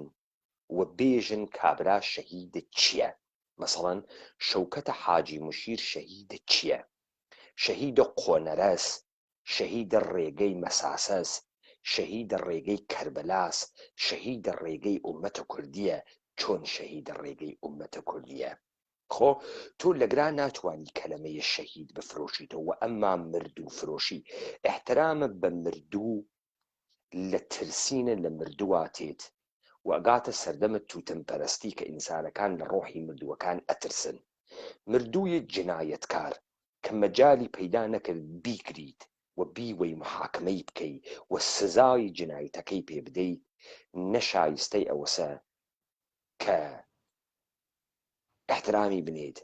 نەشایستەی ئەوەسە کە بە ئیکرام و ناوی بوویت تا مشەخصبوونە داستان ئێشێ حاڵەتە ئەمانە بوێت پس تۆ ناتوانی لە مەفهوم شەهید ئستفادەکەی بەناوە کۆمونیست و بەناوە ئیسلامی و بەناوە هەر شتێک و کاورا بفرۆشیتۆ لە پشتە مەفهومێکە وە لەگرا پۆپۆلیست بازی دەربێری. تەمامە تەلاشە ئێمە لە دادگای هەڵەبجە ئەوەسە زەهنیەتە مردمە ئێمە بۆیە من حساسیەتە مەزنە سەرە چمکەکانە دیسانەوە وە توولە حیزبی ئێژەمی توولە حیزبی بزانە با من لەگرا تۆزیح هێبم بە حوزورە کاک فەرهاد ئینسان فقط لە خۆشەویستیە دەلیلی نییە. مەسەڵەن لە کابرایە پرسی تۆ بۆ ئەو ژنت خۆشگەرەکە ئێژێ ئەخلاقی خاسە و دەموچاوی خاسە و نا تۆ هەر کەسێ ئەخلاقی خاسوێ کریدیت کارتەکەتی پێ نادەی حساوەکە چۆڵکە لە ژنێ ئەپرسی بۆ لەو کوڕە خۆشت تێ ژێ ئەخلاقی خاسە و میهرەبانە تۆ هەر کەسێ میهرەبان بێ دەست ناخەیتە ناو دەستی بڕۆیتە ناو تەختەخاوەکەی وان نییە. تۆ خۆشت هاتکە لە کەسێوە دەلیلێکی نییە عشق و عاشقیە و لە نێوانە ڕابطەی عشق و عاشقیە سەکس جاری ئەوێت. خۆ کەسێک کە هیچ دەلیلێکی نییە بۆ خۆشگەرەک بوونە جەلالە تاڵەبانی و قازی محەممەد و قاسم لو مەسعودە بارزانی هیچ دەلیلێکی نییە بەم دەلیلە ئینسانێکی قابل احترامە فقا حەزی پێیەکە با بزانێت کەسێک کە حەز ئەکا بە کەسێک ڕابطەی عاشقانەس ئێشێ لە میوانیانە سەکس جاری بوێت ناهیشێکی تر. ئەگەر من بەم مەفاهیمە حملە ئەەکەم باشترە بڕۆی تۆزێ زەحمەت بەی وەخوات بزانی مامجەلال کامە سارۆخی ئەرزە تەوزیح بەی بۆ ئەرزە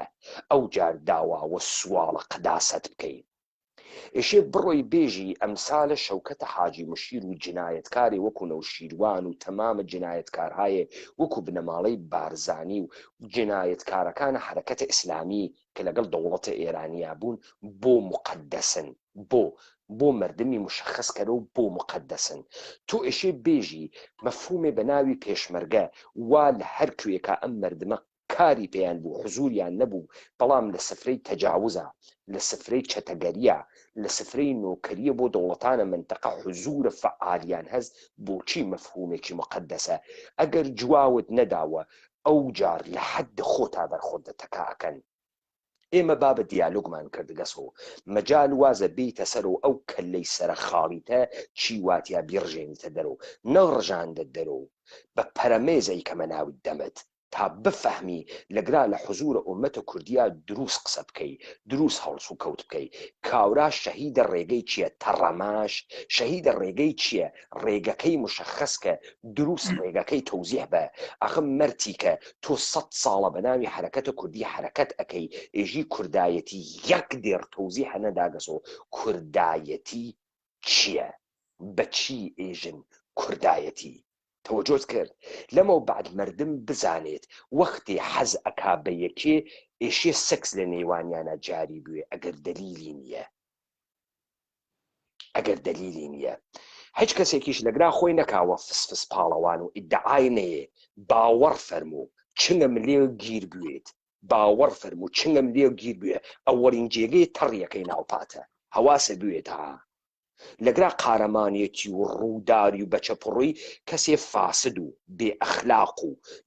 بێکەسوکار و دەڵە دز و لەگەڵی دەڵە دز و جنایەتکارا بوو با بزانی جەبانە درۆزنە ترسە زاورە پیاەکتانتیان نییە بە ئیمانەوە بنواڕێتە ناوچاوی پیاگێکی تر و لەسەر ئیمان بیکوژێ. ئێوە گشتان جنایەتکار دز و درۆزن بەگەلە کۆمەکردن و بە جنایەت خەڵکە کوژنەوە با بزانن ها ئەوە یەک بار بۆ هەمیشە. با من لەگرا یەک نکتەی تر بێژم شاخەوان غەفور من وامە بریتانیا تۆ وایتە بریتانیا ئەگەر چنگم لێت گیر بوو و ئاو شەرتوێ وەکو بزن بتگورم لە کونای قنتۆ هەڵیت بوو تۆخمە حیزبی تۆ خوا جاشودی باوکیش جاش و حیزبی بوو گە عالم و ئادەم شەهادەت ئەدەن باوکە تۆ لەسەر چی تۆ پیاگە ئەوە خاص بوتم بزانم ئەکۆری تۆ بزانم ئەو پیاگە هەی دەڵا حیز کاک فەرهاد ببەخشن ئێوە مەجبور بوون بێسن کە من دەنگم خراو نەوێت. ئەمە من بارها وتم ئەمە دادگای ئومەتە کوردیە دروست بەرخورد بکەن پیاگ بنتیە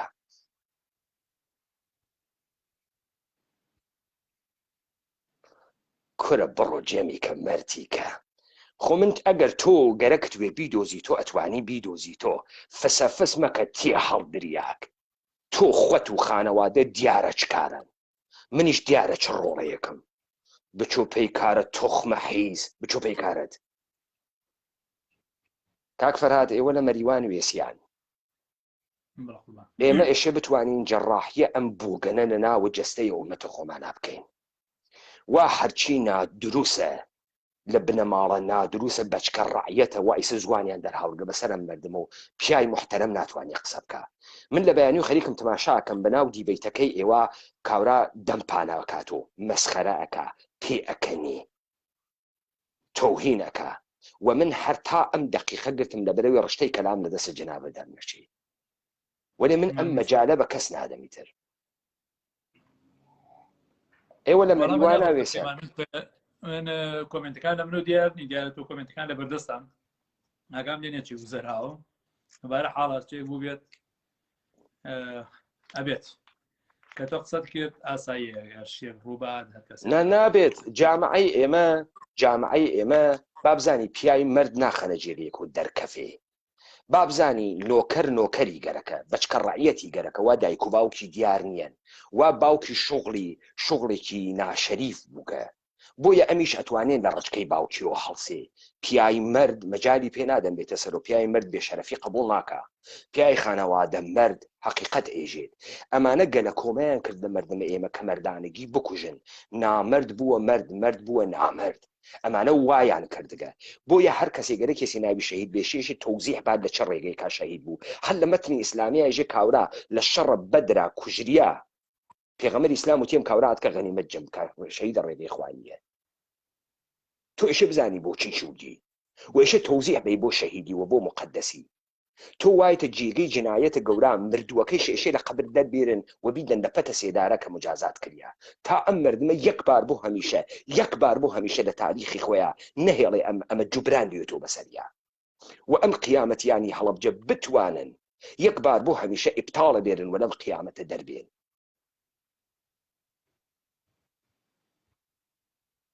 کاکە فەرهاد ئەم مردمە وەزانێتە من مەلەفیانم نییە لە دەسۆ باوەڕ کە بڕۆ مەلەفیان دەربێرە باوکیان لە جاشوگە دەفعەیە بەحسیوگە دەفعەیە پێشمەرگەوگە دەفعەیە تاڵانچیوگە لەسەر دزی و حیزی کوشتیگانە تێو فەخرە فرۆشێ لەبەرەوەی عکسی گرکەتەکە حکوومەتە جنایەتکارە هەرێمە تەوەژۆکەی ئەم مردمە گشتی ئەناسێت چ لەوانەی کە بە ناوی کۆمەڵی قوربانیانەوە بە 13 نەفەر کوژیا گۆتێم قساکەن چ لەوانەی کە بە پشتە یەکێتی حکوومەتە حەلیم و قساکەن خەڵکی ئامار بۆ ئێمە تێرێ بن و بنە چەق ئەمانە دەرەخامانێکێن تەوەجۆ فەرمووی ئێمە نایەڵین لە هەر کوێکا مەجال هەست ئەم بەچکە ڕعیەتانە سەر دەربێنن من قسەیەکم نەما کاک فەرهاد دەگەرەوە قسەی اختتامیەتان هەست بفەرموون دەستان خۆش کاک پەیمانگیان وێداوارم کە ئەم بەرنامەی جەنابتان ئەم دادگایی جەنابتان بتوانێت خزمەتێکی باش بە کەیسەکە بکات چونکە ئێمە زانین کەیسی هەڵەبجەیەمان بجار وتومانە هەموو کەسێکە بێ بە سەرات و سەرگوزەشتەی خۆی بنووسێت و داینێ ڕۆژە لە ڕۆژان جێگایەک پڕەکاتوە لەو بۆشایی لە مێژووی کووردا هەیە بەڵام بەداخەوە ئێمەوە زۆربەی خەڵکواتیا ئاچێت و کەس نەیتوانیوە سەرگوزەشتەی خۆی و بەسەراتی خۆی لەو کارساتا بن ومێدارم ئەم بەرنامەی تو چەندانی کەیژ لەم جۆرە بێتە ئاراوە کە بۆ ئەرشیڤکردنی ئەو یادەوەری خەڵکو بۆ بەس ئەو چەند مەسەلەی بەس خەڵکاتوە دەست خۆش بێ کاک فەرهاد کاک عوسمان محمود کاک عوسمان محەممەد ڕێزگرتنە لە هەڵەبجە سەداقەت وتنە ڕێزگرتنە هەڵەبجە مەوزع لە بەرامبەر جنایەتکارگرتنە کاک عوسمان محەممەد ڕێزگرتن لە هەڵەبجە پاراستنە خوێن ئەوانەسە وا لە لەحزەیەکە بێ تاوان کوژیان و تۆ ئیمڕۆ تەکی جنایەتکارەکانیانە مماشاتەکەی تەسامحەکەی بە ڕێزم و گەورەیان پێژی احترامیان بۆ داهەنی ڕێزگرتن لە خوێنە ئەوانەی وا بە بێگوناح مناڵێکی ساوای 1 ساڵە کوژیا و تۆ ئیمڕۆ جورئەتە نییە لە بەرامبەر قاتڵەکەیان مەوزع بگریت ڕێز ئەوەسە تۆ بتوانی مەوزع بگریت نەهێڵی هەر جنایەتکارێ شرافەت بفرۆشێتەوە بە خوێنە ئەو مردمە ئەوە پێژن ڕێزە هەڵەبجە حاڵیتە کاکی باوکەم تا بفەهمی لە هەر جێگەیەکە ڕێزە تایبەتە خۆی بگریت نەهێڵی خوێنی بفەوتێت نەهێڵی عمرە نەکردەیەکی کە بەربات چوو بفەوتێت و ئەوان بەسەر خوێنە ئەمانەوە دانیشن پارو بگرن و خۆیان بە شرافەتەوە بفرۆشنەوە کاک عوسمان محەممەد با فێر بووین ڕێز یعنی چی لوس قسەکردن ڕێزگرتن نییە برای براکەم خەمزەکردنە وەکو کەنیشک ڕێزگرتن نییە لە فاجعەوە لە جنۆساید حاڵیت بوو واقعیان هەر جێگەیەک ئەدە بە تایبەت خۆی هەست ئەدە بە ئەم دادگا ئەمەسە حرمەتم مردمە کوژیاگ و تاڵانکریاگ و قیامەتیان بپارێزیت و جنایەتکاران لە ئاستە خۆیانە داوەزیتە سەریان بەچ جنایەتکاران حوزوریان هەز لەم دیبەیتە ئشی بە ئاستە خۆیان دابەزیتە سەریان بەوە ئێژەن ڕێزکردن ڕێزە هەڵەبجەنان ڕێز ئەوەسە من مماشات نەکەم خەیچە و خنجە نەکەم تەتمیع نەوەم سناریۆکە نەگۆڕم بەڵێ قوربان نەکەم من ئێستا بە جێگەی تەمامە خەڵکە هەڵەبجەوە بە شمشێرەکەی دەستمۆ لە بەرامبەر جنایەتکاران ویسیاگەم کوا شان و مەچەک و هیممەتەکەیەوە کوا مردانەگیەکەیەوە کوا دفاعکردن لە خوێنە شەهیدەکانە فکرەکەی خوێنە شەهیدەکانە بە سوالکردن پارێستگە سوال بکەی قداسەتە خوێنە شەهید تۆ لە خوێنخواهی ئەوە کوا خوێنخواهیەکەی تۆ وا شیعە ئمڕۆژ ئیدعاکە خوێنخواهی حسەینەکە وا مختارە سەقەفی بە خوێنخواهی حوسین تەمامە دار و دەسەی ئۆمەویانی کوشت لەگەڵ کوڕەکەی عومەر بن خەتابە بەسەر لاشەکەیان و ئەسپی دەواند کوا خوێنخواهیە ئێوە ئەدە بە هەڵەبجە وا ڕعایەتە کری ئاغا گیان لایەوە خۆش کاک فەرات نه خۆش قوربان